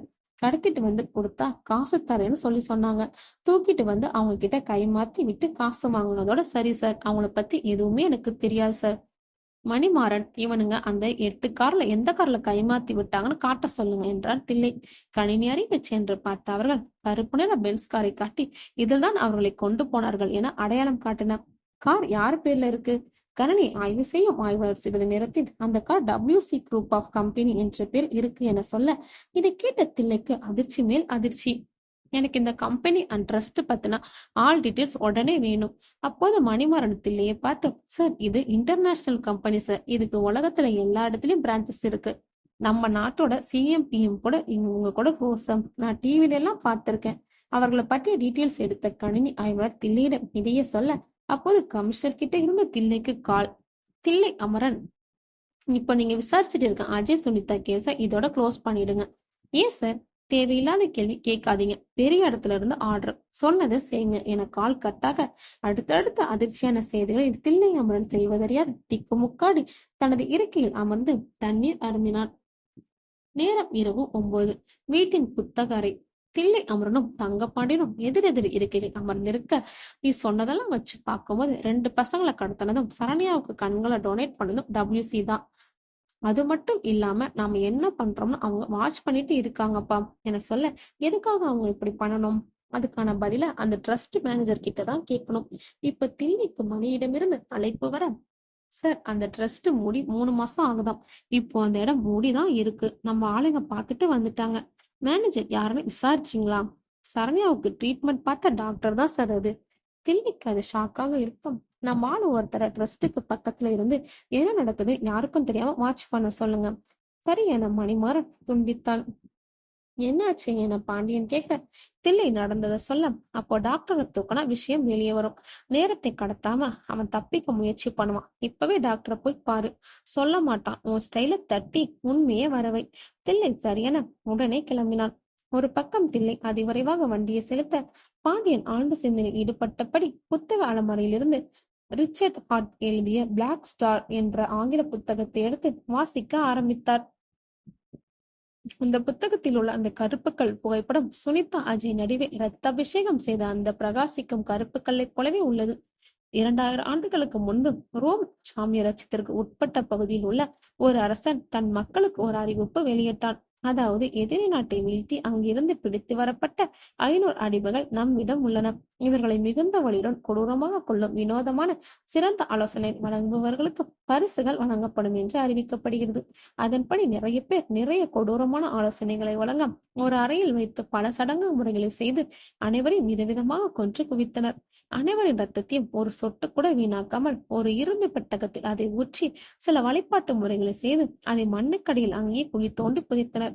அந்த அரசன் ஏன் அதை செய்தான் என்றால், அந்த காலகட்டத்தில் இயேசு என்பவர் பல அதிசயங்களை செய்து மக்கள் நடுவில் பல மாற்றங்களை கொண்டு வந்தார். அப்போது இயேசுவை போல் அதிசயம் செய்யும் நமது குலக்கடவுள் சாத்தானையும் மனித வடிவில் உயிர் தெள வைக்க வேண்டும் என அவர்கள் முயன்றனர். அதற்கான வழிமுறை சடங்குதான் இது என அவர்கள் நம்பி அதை செய்தார்கள். மண்ணுக்குள் புதைக்கப்பட்ட அந்த இரும்பு பெட்டகம் இயற்கை சீற்றம் காரணமாக ஒரு குழந்தை இடம் தெரியாமல் போனது. ஒரு புறம் மக்கள் நடுவில் இயேசு கிறிஸ்து என்ற பெயர் கடவுளாக கொண்டாடப்பட்டு அவரின் நாமம் வளர்ந்து கொண்டே வந்தது. இதை கண்டு காலம் காலமாய் வெறுப்படைந்த சாத்தான் வழிபாட்டு இனக்குழு மக்கள் தொடர்ந்து 2000 ஆண்டுகளாய் தலைமுறை தலைமுறை சாத்தானை உயிர்த்தள வைக்கும் முயற்சியில் ஈடுபட்டு கொண்டே வந்தனர். அவர்களுக்கென ஒரு தனி குறியீடு உள்ளது. அவர்கள் இன்றும் பல நாடுகள் தங்களை கட்டுப்பாட்டில் வைத்துள்ளன. WC 333 HPC LMT போன்றவை அவர்களின் கம்பெனி பெயர்கள். அது உலகம் முழுக்க பரவி அனைத்து இடங்களிலும் உள்ளது. பிரச்சனை என்னவெனில் அவர்கள் இன்றும் சாத்தான் உயிர்த்தெழும் என்ற நம்பிக்கையில் உலகம் முழுக்க பல்வேறு இடங்களில் பல கொடூரமான செயல்களில் ஈடுபட்டு வருகின்றனர். அப்படிப்பட்ட அந்த கூட்டத்திற்கு மேலும் நம்பிக்கை அளிக்கும் வகையில் 2020 மார்ச் மாதம் பாலஸ்தீனம் என்ற நாட்டில் அவர்களின் அந்த இரும்பு பெட்டகம் கிடைக்கிறது. அந்த இரும்பு பெட்டகத்தில் கிடைத்த ஒரு பிரகாசிக்கும் கருப்பு நிற கல்லை வைத்தது. அவர்கள் சாத்தானை உயிர் பிறக்கும் முயற்சியில் தொடர்ந்து ஈடுபட்டு கொண்டே உள்ளனர். புத்தகத்தை வாசித்துக் கொண்டிருக்கும் போதே தில்லையிடமிருந்து அழைப்பு. என்னாச்சு? டாக்டர் யாரோ கொன்னுட்டாங்க. பாண்டியன் அதிர்ச்சியின் உரைய வீட்டில் பெண்கள் கதறும் சப்தம் கேட்டது.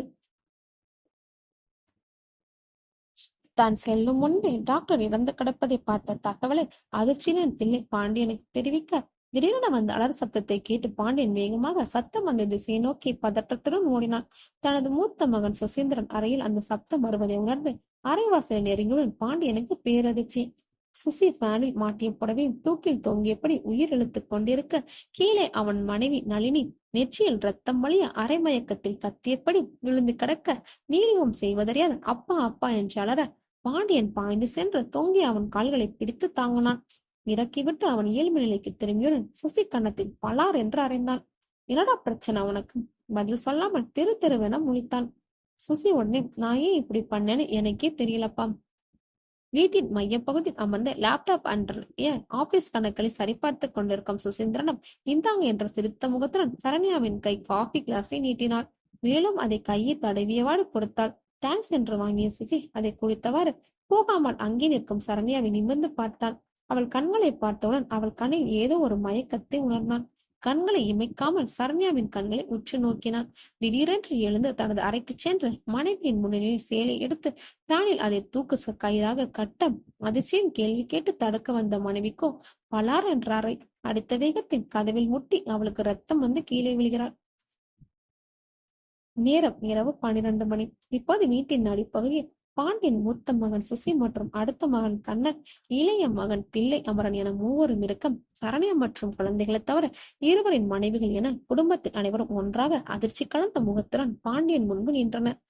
தில்லை, சரண்யா வெளியே வராத மாதிரி போய் வெளிக்கதவை சாத்திட்டு வா. தில்லை அருகே இருக்கும் சரண்யாவின் அரைக்கதவை சாத்தி விட்டு வர பாண்டியன் பேச ஆரம்பித்தார். நான் சொல்றதை எல்லாரும் ரொம்ப கவனமா கேளுங்க. நம்ம குடும்பம் இப்போ பெரிய ஆபத்துல இருக்கு. ஒரு கெட்ட சக்தி சரண்யோட கண்கள் வழியா நம்ம குடும்பத்துக்குள்ள நுழைஞ்சிருக்கு. இதை கேட்ட அனைவரும் அதிர்ச்சி அடைந்தனர். அன்னைக்கு குழந்தை கணத்தில் தூக்கி போட்டதுல ஆரம்பிச்சு இன்னைக்கு சுசிய தற்கொலைக்கு தோன்ற வரைக்கும் எல்லாமே அந்த கெட்ட சக்தியோட வேலைதான். சொல்வாரும் சரண்யா கிட்ட கொஞ்சம் ஜாக்கிரதையா இருக்கணும். நாள் போக போக இந்த பிரச்சனைகள் இன்னும் அதிகமாகலாம். குழந்தைகளை சரண்யா கிட்ட நெருங்க விடாதீங்க. அதே நேரத்துல அவளை அவாய்ட் பண்ற மாதிரியும் பயப்படுற மாதிரியும் அவகிட்ட வெளியே காமிச்சுக்காதீங்க. குறிப்பா வீட்டை விட்டு வெளியே போகும்போது எல்லாரும் ரொம்ப ஜாக்கிரதையா இருக்கும். இதை கேட்கிறோட எல்லோரோட முகம் வெடவெடப்பா மாறி பதட்டத்துல இதயம் வேகமாக துடிக்க ஆரம்பித்தது. எல்லாரும் இப்போ ஒருத்தர் முகத்தை மற்றவர் பார்த்த மாதிரி அதிர்ச்சியில் உறைஞ்சு போய் அமைதியாக நிற்க, அந்த அமைதியின் கடிகார நொடி முள் அசையும் சக் சக் என்ற சப்தம் அனைவரும் காலையும் விழுந்தது. அப்போது டொக் என்ற சரண்யாவின் அரைக்கதவில் ஒரு சத்தம் வர அனைவரும் கண்களும் சத்தம் வந்த திசையான அந்த கதவை பார்த்தபடி ஒருவர் முகத்தை மற்றவர் பார்த்து கொண்டிருந்தனர். மறுபடியும் டொக் டொக் என்று 2 முறை தட்டும் சத்தம் கேட்டது. இப்போது தில்லை அரைக்கதவை திறக்க முதல் அடி எடுத்து வைக்க பாண்டியன் வெடுக்கென அவன் கையை பிடித்து நிறுத்தினான். தில்லை, என்னப்பா என கண்களால் சைகை காட்டம். டுக் டுக் டுக் என்று கதவு உடையும் அளவிற்கு பயங்கரமான சப்தம் வந்தது. கூடவே ஆணும் பெண்ணும் கொடூரமாக வழியில் கத்துவது போன்ற பயங்கரமான சப்தம் அறையிலிருந்து வந்தது. பார்த்து கொண்டிருக்கும் அனைவருக்கும் கை கால்கள் நடுங்க ஆரம்பித்தது. பாண்டியன், அனைவரும் உங்கள் அறைக்கு செல்லுங்கள் என்ற கையால் சைகை காட்ட வேகமாக அனைவரும் சென்று விடுகின்றனர். வழியில் கத்துவது போன்ற சப்தம் இப்போது அழுக்குரலாக மாறி மெல்ல அமைதியாய் மாறுகிறது.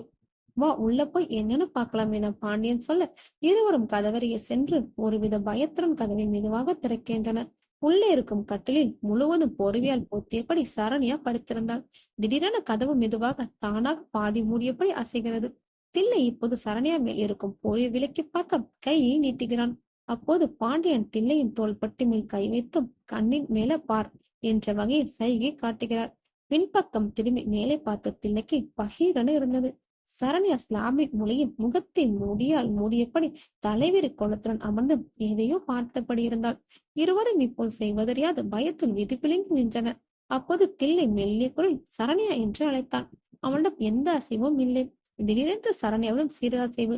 அப்படியே அந்த இடத்தில் மெதுவாக காற்றடிக்க சரண்யாவின் முடி மெதுவாக முகத்திலிருந்து விலகி அவளின் முகம் சிறு சிறு பாகங்களாக தெரிய ஆரம்பிக்க அதை இருவரும் கூர்ந்து கவனித்தனர்.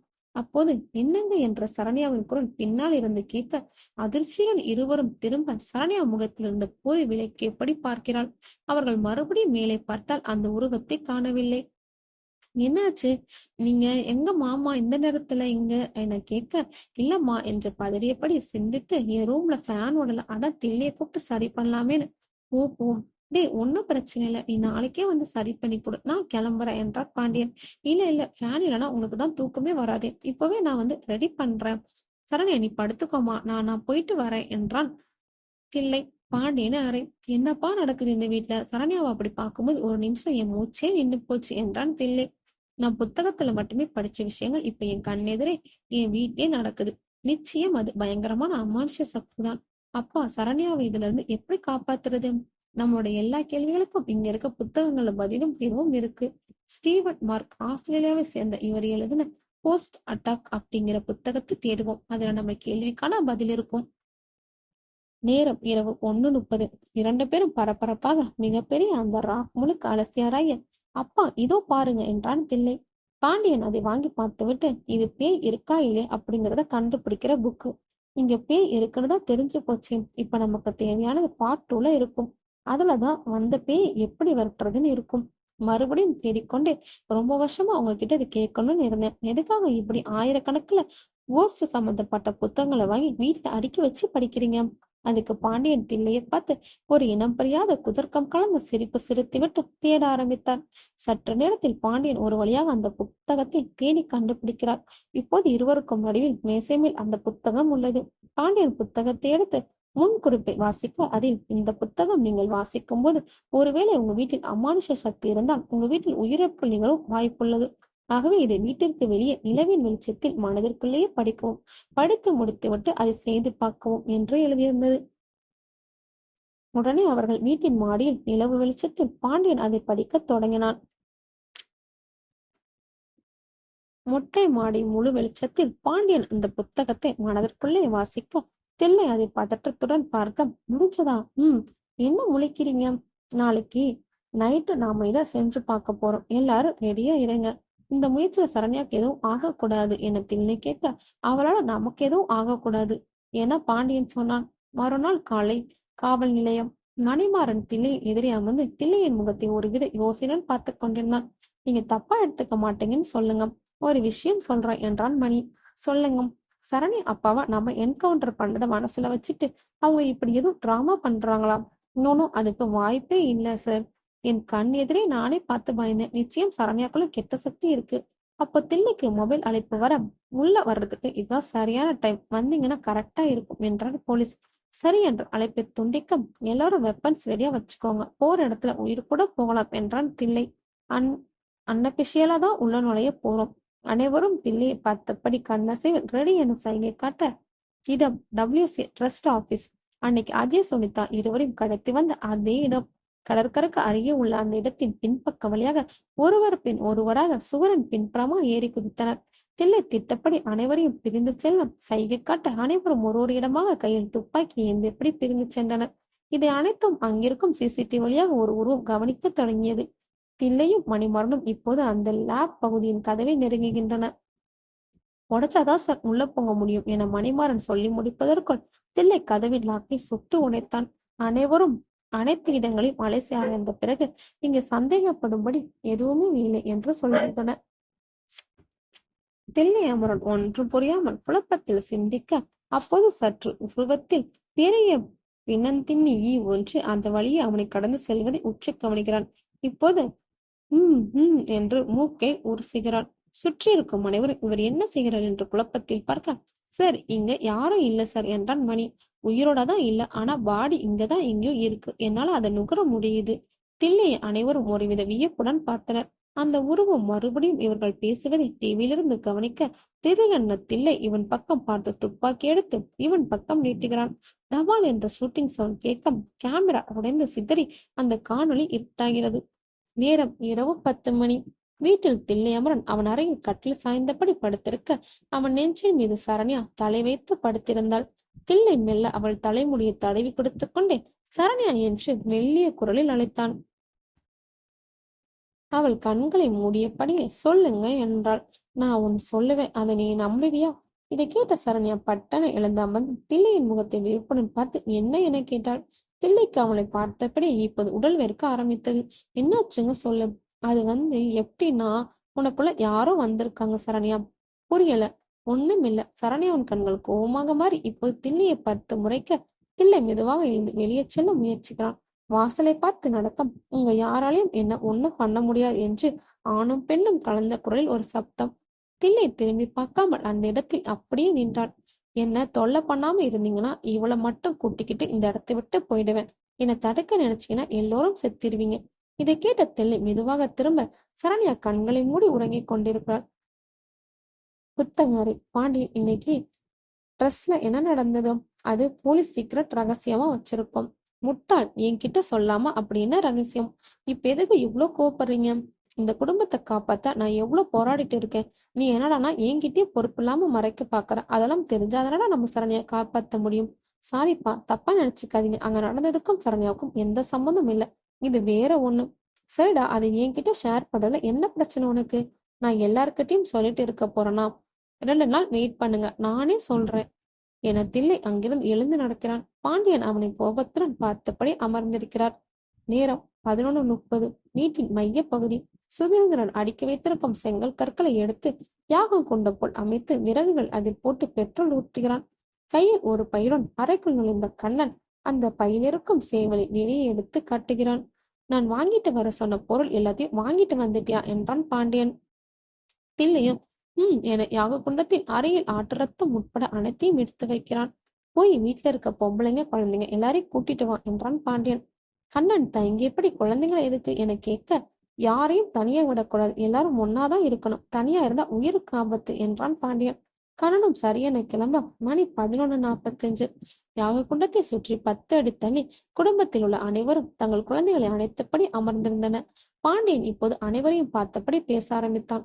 நான் சொல்ற எல்லாரும் ரொம்ப கவனமா கேளுங்க. இங்க புகுந்திருக்க கெட்ட சக்தியை வெட்டுறதுக்கு சில வேலைகளை பண்ண போறோம். இந்த முயற்சியில இப்போ இங்க இருக்கவங்கள ஒருத்தர் உயிர் போயிடும். இதை கேட்ட அனைவருக்கும் பகீர் என்றாகி அனைவருக்கும் ஆளுக்காளுக்கு சத்தம் போட்டு, ஐயோ இதெல்லாம் வேணாம், சரி வராது, ரிஸ்க் எதுக்கு, நடக்கிறது நடக்கட்டும், இதெல்லாம் வேணாம் என புலம்ப ஆரம்பிக்க, ஹே நிறுத்துங்க, ஒரு உயிர் போனா இங்க மொத்த உசுரும் போயிடும், பரவாயில்லையா என கத்த அனைவரும் அமைதியாகின்றன. அண்ணனோ, அப்பா அது எப்படிப்பா ஒரு உயிர்னால் நம்ம குடும்பப்பா, வாய மூறா, சொல்றது முழுசா கேளு, உட்கார்ந்து குறுக்க பேசாம எல்லாரும் அமைதியாக. இப்போ நாம புத்திசாலித்தனமா செயல்பட்ட போறோம். அந்த ஒரு உயிர் இந்த சேவலோட தான் இருக்கணும். ரிஸ்க் எடுத்துதான் ஆகணும். இதுதான் ஒரே வழி.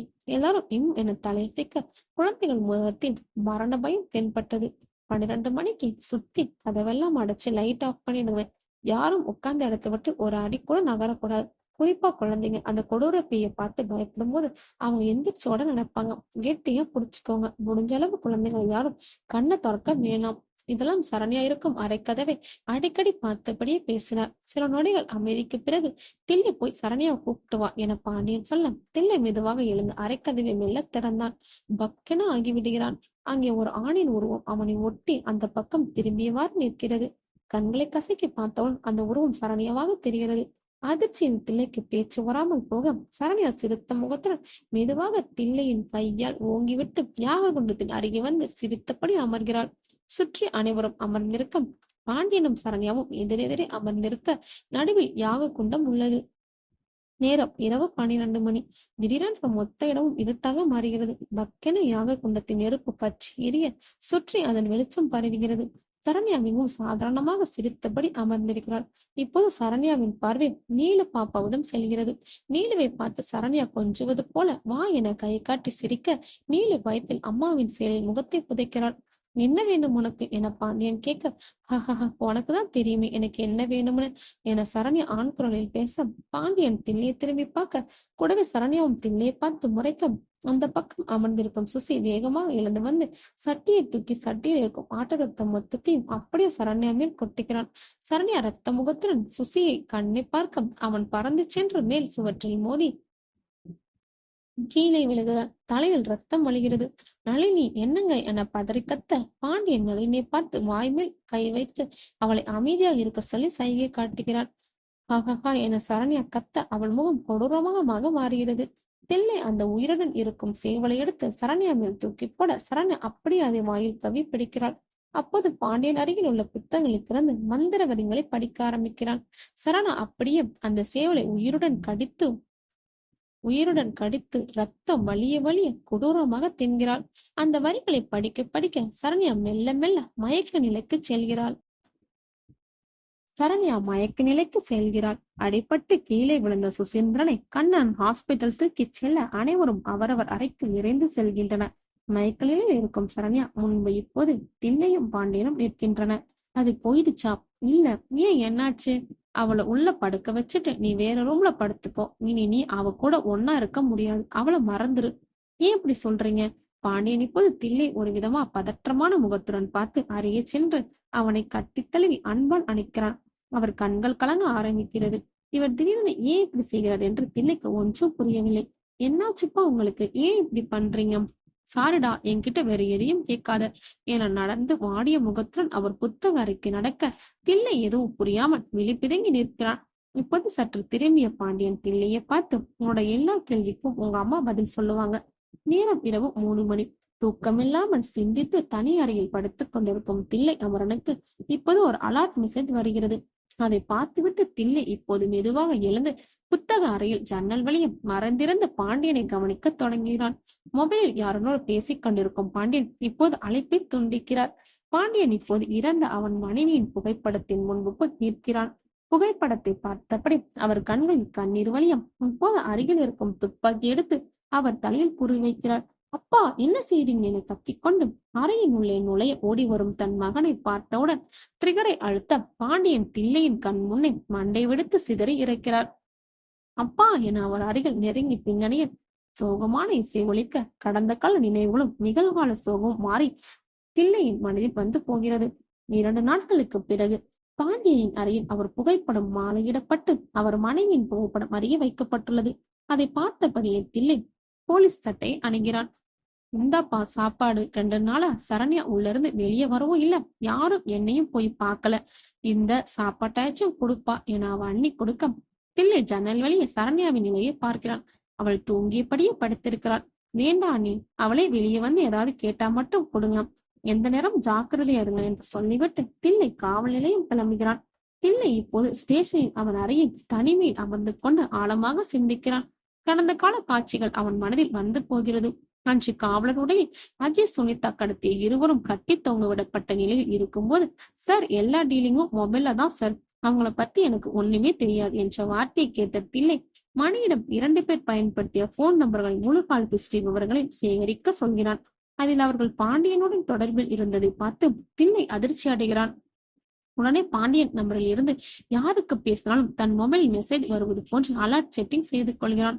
ஆனால் இது குறித்து தில்லை பாண்டியனிடம் வெளிக்காட்டிக் கொள்ளவில்லை. சகஜமாகவே பாண்டியன் செயல்பாடுகளை கண்காணித்தான்.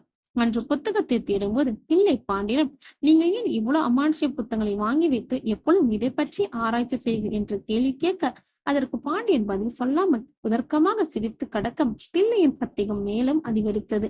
அந்த ட்ரஸ்ட் ஆபீஸ் அறையில் அந்த பிணந்தி நீங்கி செல்லும் திசையை வைத்து வாசனையை முகர்ந்த தில்லை ரகசிய அறை ஒன்று அங்கு இருப்பதை கண்டுபிடித்தான். அங்கே பதப்படுத்தப்பட்ட சுனிதாவின் உடலும் செயற்கை சுவாசம் கொடுக்கப்பட்டு மயக்கனில் கடைசி மூச்சை விட இருந்த அஜயின் உடலும் கண்டுபிடிக்கப்படுகிறது.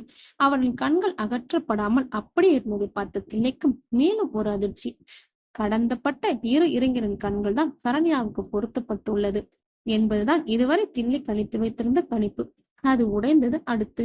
அப்போ சரண்யாவுக்கு வைக்கப்பட்ட கண்கள் யாருடையது என்பதில் குழப்பமான கேள்வி மனதில் எழுந்தது. யாருக்கும் தெரியாமல் சுனிதாவின் உடல் மற்றும் அஜயை ரகசியமாக மருத்துவமனைக்கு கொண்டு செல்கிறான். சிறிது நேரத்தில் அஜய்க்கு நினைவு திரும்புகிறது. அஜய், அந்த லேப்ல இருந்தவங்கள உன்னால அடையாளம் காட்ட முடியுமா?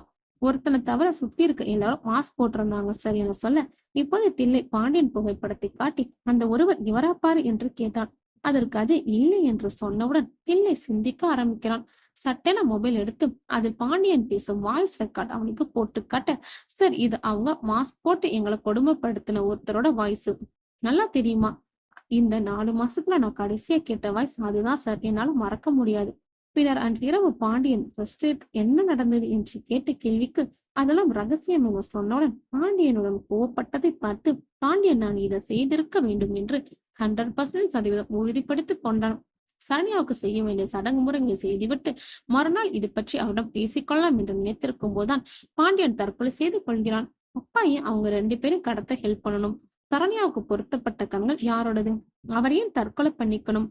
அவரையும் தன்னோட வாழ்க்கை முழுக்க அமானுஷம் சம்பந்தப்பட்ட விஷயங்களை ஆராய்ச்சி பண்ணணும்? இப்படி பல கேள்விகளை தில்லையின் மனதின் தோட்டாக்களை துளைத்தெடுத்தது. கோபத்தில் அருகில் உள்ள டேபிளை எட்டி உதைத்தான். அப்போ திடீரென அப்பா சொன்ன கடைசி வரைகள் அவனுக்கு நினைவுக்கு வருகிறது. உன்னோட எல்லா கேள்விகளுக்கும் அம்மா கிட்ட பதில் கிடைக்கும். அம்மா கிட்ட எப்படி? அம்மா இறந்து 20 வருஷம் ஆச்சே. குழப்பத்தில் மண்டை காய்ந்தது. அப்போ திடீரென வெளியே சென்று வேகமாக அவன் புல்லட்டை இயக்குகிறான். புல்லட் இப்போது அவன் வீட்டு வாசலில் நின்றது. வேகமாக புத்தக அறைக்கு செல்கிறான். மாலையிடப்பட்டிருக்கும் அம்மாவின் புகைப்படத்தை பார்க்கிறான். அதை எடுத்து படத்தை சுற்றி ஏதாவது இருக்கிறது என்று பரபரப்பாக தேடுகிறான். படத்தின் இடப்பக்கம் லாக்கர் போல் 2 கோடுகள் இருப்பதை கவனித்து அதை வெளியே இழுக்கிறான். உள்ளே ஒரு புத்தகம் ஒன்று உள்ளது. அதில் என் மனசாட்சி என்று முதல் பக்கத்தில் எழுதியுள்ளது. அது தங்கப்பாண்டியின் பர்சனல் டைரி. அதை தில்லை படிக்க தொடங்குகிறான். அவன் படிப்பதில் கதைக்கு தேவையானதை மட்டும் எழுத்து வடிவில் காட்சிகளாக விவரித்திருந்தான். 1980 இப்போது பதற்றமான போர் சூழ்நிலையில் இராணுவ கூடாரத்தில் இளம் வயது பாண்டியன் காயங்களுடன் தனியாக படுத்திருக்கிறான். அப்போது அட்மிரல் ரிச்சர்ட் பாண்டியனை சந்திக்க கூடாரத்திற்கு வருகிறார். ரிச்சர்ட் உடனே நம்ம ஆளுங்க 2 பேரை கொண்டுட்டு நீ மட்டும் தப்பிச்சு வந்திருக்க போல, எனக்கே அதிர்ச்சி களத்தில் தான் செய்ததை நேரில் பார்த்தது போல் சொன்னார். சாரி சார், என்னோட வருமானத்தை நம்பிதான் 3 குழந்தைங்க இருக்காங்க. அதான் முன்ன மாதிரி ஆளுங்க தான் எங்களுக்கு வேணும். எங்க கம்பெனில ஜாயின் பண்ணுப்போம். உன்னையும் 3 பசங்களையும் விட்டு பிடிக்கிறோம் என்றார் ரிச்சர்ட். சார் புரியல. இங்க நடந்ததை பத்தி வெளியே மூச்சு விடணும்னு நினைச்சா கூட நீ செத்துருவ.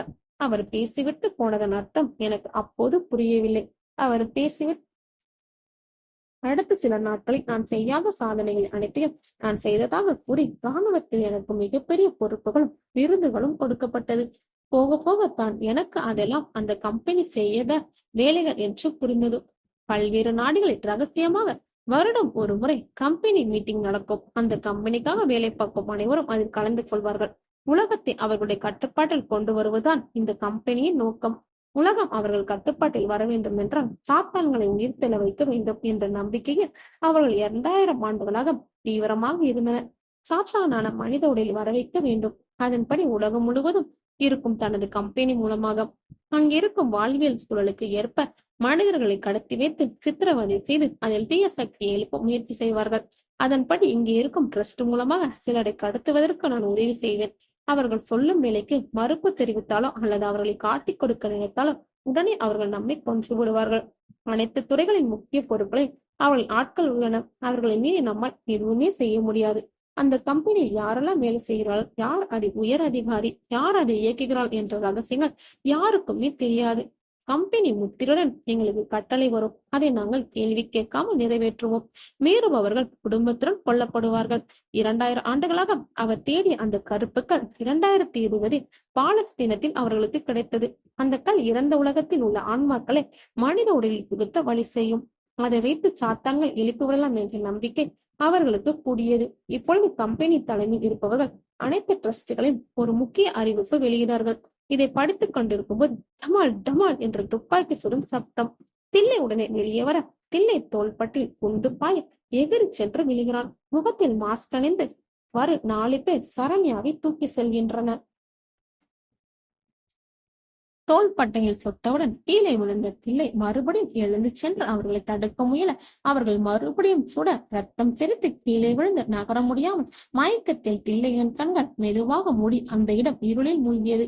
இப்போது மெல்ல வெளிச்சம் வர அந்த இடம் ட்ரஸ்ட் ஆபீஸ் லேபு.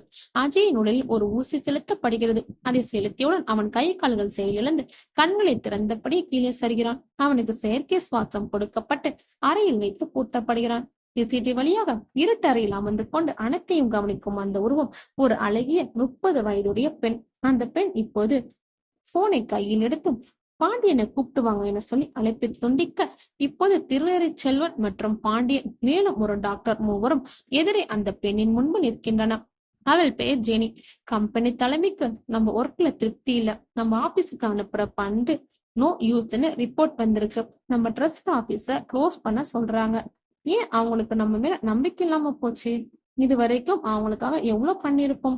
என்ன பண்ணி என்ன யூஸ்? நம்மளால என்ன ரிசல்ட் கொடுக்க முடிஞ்சதுன்னு அவங்களுக்கு அவங்க கேட்ட எதையுமே நம்ம பண்ணல. ஆனா நம்ம எல்லாரும் அவங்க கொடுக்குற காசை செட்டில் ஆகி சந்தோஷமா வாழ்றோம். டாக்டர், நான் தெரியாமத்தான் கேட்கிறேன், இல்லாத ஒண்ணை எப்படி கொண்டு வர்றது என்றார் ஒரு டாக்டர். இது சாத்தான் மயிரெல்லாம் இதெல்லாம் வெறும் கட்டுக்கதைகள். அப்பாவி மகளை கடத்திட்டு வந்து கொடுமைப்படுத்தி கொண்டதை தவிர நம்ம என்ன பண்ணோம்? அவன் பேசி முடிக்க டமால் டமால் என்று ஜெனியின் கையில் உள்ள துப்பாக்கியிலிருந்து வந்த தோட்டாக்கள் டாக்டர் நெஞ்சை துளைக்க அந்த இடத்தில் அவர் உயிரை விடுகிறார். ஸ்டூபிட், நம்பிக்கை இல்லாதவனுக்கு இங்க இடம் இல்லை. கம்பெனில சொல்லிட்டாங்க, இன்னும் 90 days டைம், அதுக்குள்ள நாம ப்ரூவ் பண்ணி ஆகணும். இல்லைன்னா ட்ரஸ்ட க்ளோஸ் பண்ணிடுவாங்க. இதையெல்லாம் தில்லை அமரன் மருத்துவமனை உடலில் கட்டுகளுடன் புத்தகத்தை படித்தவாறு உள்ளான். ட்ரஸ்ட் ஆபீஸ் மூடுறதும் அதனோட இது முடியாது. அதுல வேலை செஞ்ச ரகசிய அமைப்பை சேர்ந்த நாங்க எல்லாரும் தற்கொலை பண்ணிக்கணும், இல்லைன்னா குடும்பத்தோட கொல்லப்படுவாங்க. அதுதான் கம்பெனி ரூல்ஸ். அஜய் சுனிதாவை வச்சு நாங்க போட்ட திட்டமும் தோத்து போச்சு. அடுத்து என்ன பண்ண போறோம் அப்படின்னு பயத்தோடையும் குழப்பத்திலையும் எல்லாரும் இருந்தப்ப இந்த முறை திட்டத்தை நான் போட்டேன். இந்த முறை மரண உலகத்துக்கு எங்களை ஒரு ஆளை அனுப்ப முடிவு பண்ணோம். எங்க சட்டப்படி மரண உலகத்துக்கு அனுப்பப்படுறவங்கள தீராத வழியை கொடுத்து அனுப்பணும். அதன்படி இப்போ அந்த கொடுமைப்படுத்த மறையும் திருநெறி செல்வன் உடம்பு கட்டப்பட்டிருக்கு. எங்க முறைப்படி மிகுந்த வழியோடு திருவ மரண உலகத்துக்கு அனுப்பி வச்சோம்.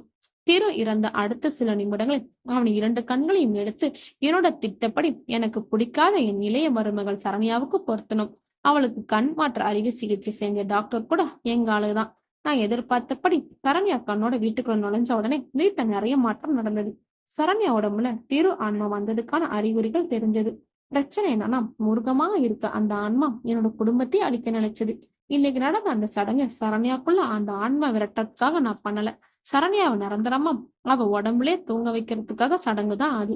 என் திட்டப்படி எல்லாமே நடந்தது. இன்னும் கொஞ்ச நேரத்துல சரண்யா இங்கிருந்து கொண்டு போயிடுவாங்க.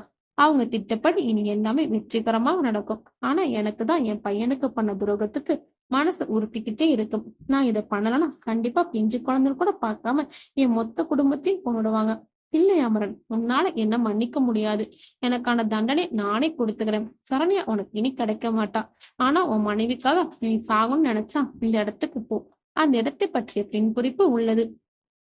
கலங்கிய கண்ணுடன் டைரியை மூடனான் தில்லை. இப்போது அருகில் மணிமாறன் இருக்க, அமாவாசை நெருங்க இன்னும் 4 நாள் தான் சரி இருக்கு என்றான்.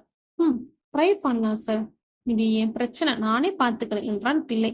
கையை கூட தூக்க முடியாது, உங்களால தனியா என்ன பண்ண முடியும்? கூட்டமா போனாலும் அங்க நமக்கு சாவுதான் என்றான் தில்லை. பிளான் பண்ணி அவங்கள தூக்குவோம் சார், அதுக்கு நம்ம கிட்ட வெயிட்டான ஒரு ஆள் இருக்கு. யாரு? அடுத்த நாள் தில்லை எழுந்து கை கால்கள் அசைத்து நடைபயிற்சி மேற்கொள்ள, சார் அவர் வந்துட்டாரு. எங்க என பார்த்து அவரை தேட, மணிமாறன் சார் கீழே பாருங்க, இதோட போலீஸ் மாமா கலாய்க்கிறான் பாரு என அவன் சொல்ல, ஓ சொல்லுங்க சார், இருக்க வேண்டாம் பிரச்சனை, நீங்க வேற காமெடி பண்ணிட்டு முறைத்தது போல் படக்கென்று துப்பாக்கி எடுத்து, இந்த மணி 2 பேரையும் இங்கே சுட்டு தள்ளிட்டு போயிட்டே இருப்பேன் என்றார் ரெட். யார் சார் இது? சார் சிரிக்காதீங்க, சீரியஸா சொல்றேன். இவர் ஒர்த்து சார். நம்ம இன்வெஸ்டிகேஷன் டிபார்ட்மெண்ட்ல அன்அபிஷியலா நிறைய என்கவுண்டர் பண்ணிருக்காரு. அது மட்டும் இல்லாம இப்ப நமக்கு ஹெல்ப் பண்ண யாரும் இல்ல. விதி யாரை விட்டது? சாகரத்துக்கு கம்பெனி கொடுக்குறேன், நீங்களா வரும்போது என்னால என்ன பண்ண முடியும் அப்படின்னு சொல்லிட்டு குனிஞ்சு ரெட்டை பாக்குறான். ரெட்லைன் இவனை பார்த்து முறைக்க, அடுத்த நாள் குடோன் போன்ற ஒரு தனி அறையில் ரெட்லைன் ஷூட்டிங் பயிற்சி எடுக்க டேபிள் மேல் இருக்கும் துப்பாக்கியை கை எடுக்கவே மிகவும் சிரமப்படுகிறான் தில்லை. ஆஹா என்று கத்தியபடி எடுக்க முயற்சிக்க ரெட்லின் அருகே வந்து, முடியலன்னா சொல்லு, நான் மட்டும் போய் உன் பொண்டாட்டியை காப்பாத்தி கூப்பிட்டு வரேன். தில்லை முறைக்கும். இப்போது மணிமாறன் தில்லையின் அருகில் வந்து கையில் ஊசி ஒன்றை போடுகிறான். என்ன மணி, கொரோனா ஊசியாம்? ரெட் கேட்க, இது உடம்பு மருந்து, மறக்க போறதுக்கான ஊசி. அடுத்த 20 மணி நேரத்துக்கு உன் உடம்புல எந்த வழியும் தெரியாது என சொல்கிறான். இப்போது துப்பாக்கி எடுத்து அந்த நடுவு பகுதியை சரியாக குறிவைத்து சுடுகிறான். ரெட்லின் அதை பார்த்து கரெக்டா தான் சொல்றான், ஆனா என் அளவுக்கு இல்லை என்று சொல்ல, இப்போது காரில் 3 பேரும் சரண்யாவை காப்பாற்றி அந்த இடத்துக்கு செல்கின்றன. மணிமாறன் கார் ஓட்ட ரெட்லின் கையில் மெஷின் கன்னை வைத்தபடி அமர்ந்திருக்க, தில்லை சரண்யா பற்றி நினைவில் மூழ்கிய வண்ணம் உள்ளான். நேரம் சாயங்காலம் 7 மணி. முழு தேய்ப்பறியும் முடிந்தும் நிலவில்லாத வானமாய் ஒன்று பாரம்பரியம் மிக்க ஒரு பழைய இடத்தில் சுற்றி தீபந்தங்கள் வெளிச்சத்தில் வித்தியாசமான கருப்பு நிற உடையில் முகமுழுக்க சாத்தானின் உருவத்தை ஓவியலாங்க வரைந்தபடி நிறைய பேர் இருக்க, அந்த இடத்தை நிறைய பேர் பாதுகாப்பாக துப்பாக்கி ஏந்தியபடி நிற்கின்றன. நடுவில் இப்போது தலையை வெட்டுவதற்கான ஒரு இடம், மேடை போல் உள்ள ஒரு படுக்கை. சரண்யாவின் கை கால்கள் கட்டப்பட்டு மயக்க நிலையில் படுத்திருக்கிறாள். அதன் அருகில் இன்னொரு மேடை காலியாக உள்ளது. அதன் நேரெதிரில் பெரிய ஓசைமணி உள்ளது. பின்புறத்தில் சாத்தான் உடை அணிந்து ஜெனி கையில் அந்த கருப்பு கல்லை ஏந்தியபடி இருக்கிறாள். மத போதகர்கள் 3 பேர் இப்போது ஜெனியை பார்த்து கட்டளையிட, ஜெனி இன்னொருவனை பார்க்க அவனுடனே இன்னொருவன் சென்று அருகில் உள்ள ஆம்புலன்ஸ் போன்று உள்ள ஒரு வண்டியை திறந்து உள்ளே இருந்து பதப்படுத்தி வைத்திருக்கும் கண்கள் இல்லாத திருநறை செல்வனுடைய தூக்கி வந்து சரண்யாவின் அருகில் வைத்து கை கால்கள் கட்டுகிறான். இப்போது 2 பேருக்கும் நடுவே அந்த கருப்புக்கள் வைக்கப்பட்டு இப்போது பிரபஞ்சத்தை நோக்கி மத போதர்கள் ஏதோ வித்தியாசமான மொழியில் மந்திர வார்த்தைகளை உச்சரிக்க சரண்யாவின் உடலில் அசைவுகள் தெரிகிறது. திடீரென கண்களை திறந்து அவள் பயங்கரமாக கத்த ஆரம்பிக்கிறாள். ஜெனி அந்த மணியோசையை ஓங்கி அடிக்கிறாள். டங் டங் என்ற சத்தம் கேட்டவுடன் சரண்யா உடலில் இருந்து ஆத்மா பிரிந்து என முயற்சிக்கிறது. மறுபடியும் மந்திர வார்த்தைகள் சொல்லப்பட்டு மணி அடிக்கடிக்க சரண்யாவுடைய இருந்து ஆத்மா பிரிந்து 2 உடலுக்கும் நடுவில் வந்து நிற்கிறது. ரெட்லி, மணி பசிக்குது, ஒரு நல்ல ஹோட்டலை பார்த்து நிறுத்து. சார், டைம் 7:30 தான் சார் ஆகுது. மதியம் பிரியாணி கேட்டேன், வாங்கிட்டு வந்தியா? இல்ல நிறுத்த, சாப்பிட்டு போலாம். சார், டைம் ஆகுது சார், வேலையை முடிச்சுட்டு சாப்பிடலாம் என மணி சொல்ல, மணி இங்கேயே உன்னை சுட்டு தள்ளிட்டு போயிட்டே இருப்ப. கடன்றை கடிக்க பரோடாவில் தேர்வாவை வீழ்ச்சி எடுத்து இணைந்து கொண்டிருக்கிறான் ரெட்லின். இங்கே அந்த கருப்பு கல்லில் இருந்து இப்போது கருப்பு நிற புகை வருகிறது. அது அந்த ஆன்மாவில் கலைக்கிறது. மணி ஓசை வேகமாக அடிக்கப்பட மெல்ல மெல்ல அந்த ஆன்மா திருவின் உடலில் சென்று கலைக்கிறது. மந்திரங்கள், மணி ஓசை என அனைத்து சப்தங்களும் நின்று இப்போது இடம் மயான அமைதியாக மாறுகிறது. என்று கத்தியபடி இப்போது கட்டப்பட்டிருக்கும் திருவினுடன் எழுந்து உட்கார மறுபடியும் சிறு சிறு அசைவனுக்கு பிறகும் மறுபடியும் உடல் செயலற்று விழுகிறது. செனி, என்னாச்சு என அதிர்ச்சியுடன் போதகிடம் கேட்க, பழி நிகழ்வு முடிந்த பிறகு முழுமையாக எழ வைக்க முடியும். உடனடியாக ரத்தம் வேண்டும். எங்கே பழி கொடுக்க வைத்திருக்கும் அந்த 3 மனித உயிர்கள் என கேட்க, அடுத்த காட்சியில் ஸ்டெயிலாக கூச்சம் பின்னணி இசையுடன் இல்லை மணி ரெட் மூவரும் கார்ல துப்பாக்கியுடன் இறங்கி தூரத்தில் இருக்கும் இந்த வெளிச்சம் தெரியும் இடத்தை நோக்கி நடந்து வருகிறார்கள். இப்போது ஜெனிக்கு போனில் ஒரு அதிர்ச்சியான தகவல். பழி கொடுக்க வைத்திருந்த அந்த 3 நபர்கள் தப்பித்து விட்டார்கள் என்று. ஷிட், 5 மினிட்ஸ்ல 3 பேர் இங்க இருக்கணும், இல்லைன்னா உங்களதான் பலி கொடுப்பேன் என கோமா கட்டைய இங்க இந்த இடத்தை நோக்கி 3 பேரும் வேகமாக முன்னேற ரெட்லைட் மற்றும் திருட்டு மொழியுடன் நைசா இவர்களுக்கு தெரியாம மாறி இவர்களிடம் இருந்து கலண்டு விலகி அந்த பக்கமா ஓடி விடுகிறான். ஜெனிக்கு மறுபடியும் அழைப்பு. மேடம், யாரோ 3 பேர் நம்ம இடத்தை நோக்கி வந்துகிட்டு இருக்காங்க. என்கிட்ட ஏன்டா சொல்ற? சுட்டு தலடா ஸ்டூபிட் என ஜெனி கத்த, சரி மேடம் என்று அவன் சொல்லி முடிப்பதற்குள் தம்மால் என்ற சப்தத்துடன் இவன் நெற்றியில் பூந்து பாய்ந்து கீழே விழுகிறான். தில்லை துப்பாக்கியை நீட்டியபடி மாசாக நிற்கிறான். அந்த குள்ளனை எங்க காணோம்? அவர் வேற ஏதாவது மாஸ்டர் பிளான் போட்டிருப்பாரு சார். வர்ற கடைப்புக்கு உன்னதாயா சுட்டு சாவடிக்கணும். துப்பாக்கி சத்தம் கேட்டு ஜெனி மற்றும் அனைவரும் ஆளாட்டாகி இவர்களை பிடிக்கும் முயற்சியில் இறங்குகின்றன. அதற்கு போதகர்கள், ஜெனியிடம் உண்மையாக நமக்கு 3 உயிர்களின் பலி ரத்தம் வேண்டும், இல்லையென்றால் நம் திட்டம் அனைத்தும் பலியாகிவிடும் என்கிறார்கள். இங்கே தில்லை அமரனும் மணிமாறனும் தன்னை நெருங்கி வரும் அனைவரையும் மரத்தின் பின்புறம் இருந்து மறைந்தபடி துப்பாக்கியை வைத்து வேட்டையாடி மெல்ல மெல்ல இடத்தை நோக்கி நெருங்குகிறார்கள். இப்போது செய்வதறியா கோபத்தின் உச்சக்கட்டத்தில் இருக்கும் ஜெனி அவர்களை தூரத்தில் இருக்கும்படி குறிவைக்கிறாள். அவள் குறிவைத்து சுட்ட குண்டு தில்லையின் வயிற்று பகுதியில் பட்டு தசையை கிழித்துக் கொண்டு சென்றது. சுருண்டி போய் கீழே விழுகிறார். மற்றவர்கள் மணி மாறனின் காலில் சுட்டு அனைவரும் இருவரையும் சுற்றி வளைக்கிறார்கள். டோன்ட் ஷூட் என கத்தியபடி ஜெனி ஓடி வர, அடுத்த காட்சியில் கைகள் பின்புறமா கட்டப்பட்டு தில்லை மணிமாறன் மேலும் ஒருவர் என மூவரும் கைகள் கட்டப்பட்ட நிலையில் துப்பாக்கு முனையில் நிற்க வைக்கப்பட்டுள்ளன. நேரமாகிவிட்டது என மத போதகர்கள் சொல்ல, மூவரில் முதல் ஆள பலிமடியில் வைத்து தலையை வெட்டுகின்றனர். வெட்டிய தலையில் கொட்டிய ரத்தத்தை அப்படியே எடுத்து திருவி உடலில் கொட்டப்படுகிறது. அடுத்து என சொன்னவுடன் மணிமாறனை பிடித்து பலிமேடையில் தலையை வைத்து ஒருவன் அழுத்தி பிடிக்க, வெட்டுவதற்கு கத்தியவங்க டமால் என்ற ஒரு சப்தம். கத்தியை ஓங்கியவன் திரும்பி தில்லையை பார்க்க, அவன் கைகள் கட்டப்பட்டபடியே வியப்புடன் ஜெனியை பார்க்க, ஜெனியின் நெற்றி போட்டு குண்டு பாய்ந்து அப்படியே ரத்தம் வழிந்து கண்கள் சொருகி கீழே விழுகிறான்.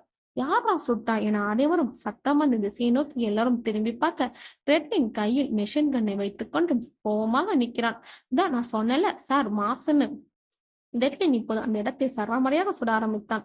அனைவரும் குண்டடிப்பட்டு கீழே விழ, இதை பயன்படுத்தி தில்லையும் மணிமாறனும் தனது கட்டுகளை விடுவித்து துப்பாக்கி எடுத்து சுட இடமே கலவர பூமியாக மாறி சிறிது நேரத்தில் அனைவரும் சுடப்பட்டு இறந்து கிடக்கின்றனர்.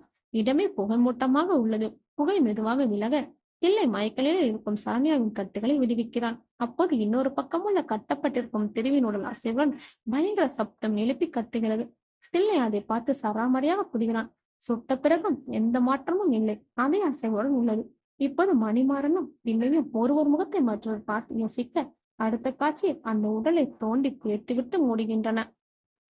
இல்லை, ரெட்லின் எங்க என கேட்க, அதான் சார் நானும் தேடுறேன். டே இங்க இருக்கேன்டா என குரல் வர, குரல் வந்து சென்று பார்த்தால் குரலில் கொண்டு பாய்ந்த இரத்த காயங்கள் ரெட்லின் கீழே விழுந்து கிடைக்கிறார். மேட்டர் ஓவரா என ரெட்லின் முறைத்துக் கொண்டே கேட்க, பிள்ளையும் மணிமாறும் சேர்ந்து ரெட்லினை பார்த்து சிரிக்கின்றனர். அடுத்த காட்சியில் அனைவரும் மருத்துவமனையில் சிகிச்சை எடுத்துக் கொள்கின்றனர். இப்போது சரண்யாவுக்கு மெல்ல முழிப்பு வருகிறது. முழிப்பு வந்தவன் அவள் முகம் கோபமாக மாறி சுற்றுமுற்றும் திரும்பி பார்த்து கத்துகிறாள். அடுத்த காட்சியில் என்னாச்சு டாக்டர் என கேட்க, சரண்யாவுக்கு கண் பார்வை தெரியல என சொல்ல, எனக்கு இல்லை சோகத்தில் தலை குனிகிறான். குணம் பெற்று இந்த முறை இருவரும் வீட்டின் நுழையும் போது குருவிகள் மறுபடியும் தனது கூட்டிற்கு திரும்பி வந்திருந்தன. இப்போது இருவரும் அவர்கள் அறையில் அனைத்தபடி படுத்திருக்க, மறுபடியும் கண் பார்வை போனதை நினைச்சு வருத்தப்படியான பிள்ளை கேட்க, வருத்தமா தான் இருக்கு. ஆனா உங்களுக்கு கொஞ்ச நாள் பார்த்துட்டேல, அந்த சந்தோஷமே போதும் எனக்கு. உன்னோட கண்களை எப்போ நான் உன் கூட இருப்பேன் என சரண்யாவை கட்டி அணைத்து முத்தமிடுகிறான். காவல் நிலையம் ஸ்டேஷன் இப்போது பரபரப்பாக காணப்படுகிறது. காரணம் டிஜிபி வருகை. இப்போது பிள்ளையும் டிஜிபியும் எதிரெதிரே அமர்ந்திருப்ப சுற்றி யாரும் இல்லை. நீ என் பண்ண காரியத்துக்கு உன்னை மட்டும் இல்ல உன் வம்சத்தையே அழிச்சிருப்போம் என்றார் டிஜிபி. ஆனா உன்ன மாதிரி ஆளுங்க தான் எங்க கம்பெனிக்கு தேவை. அவளை வியப்புடன் பார்க்கிறான். எங்களுக்காக வேலை செய்யா இல்ல சாவரியா என்னை கேட்க, பதில் எதுவும் சொல்லாமல் விதி பிதங்கி நிற்கிறான் பிள்ளை. நன்றி. இந்த ஸ்டோரி பிடிச்சிருந்தா லைக் பண்ணுங்க. இதே மாதிரி டிஃப்ரெண்ட் ஸ்டோரி பார்க்கணும் நம்ம வாய்ஸ் ஆப் கேலக்சியை சப்ஸ்கிரைப் பண்ணி ஃபாலோ பண்ணுங்க. பாய்.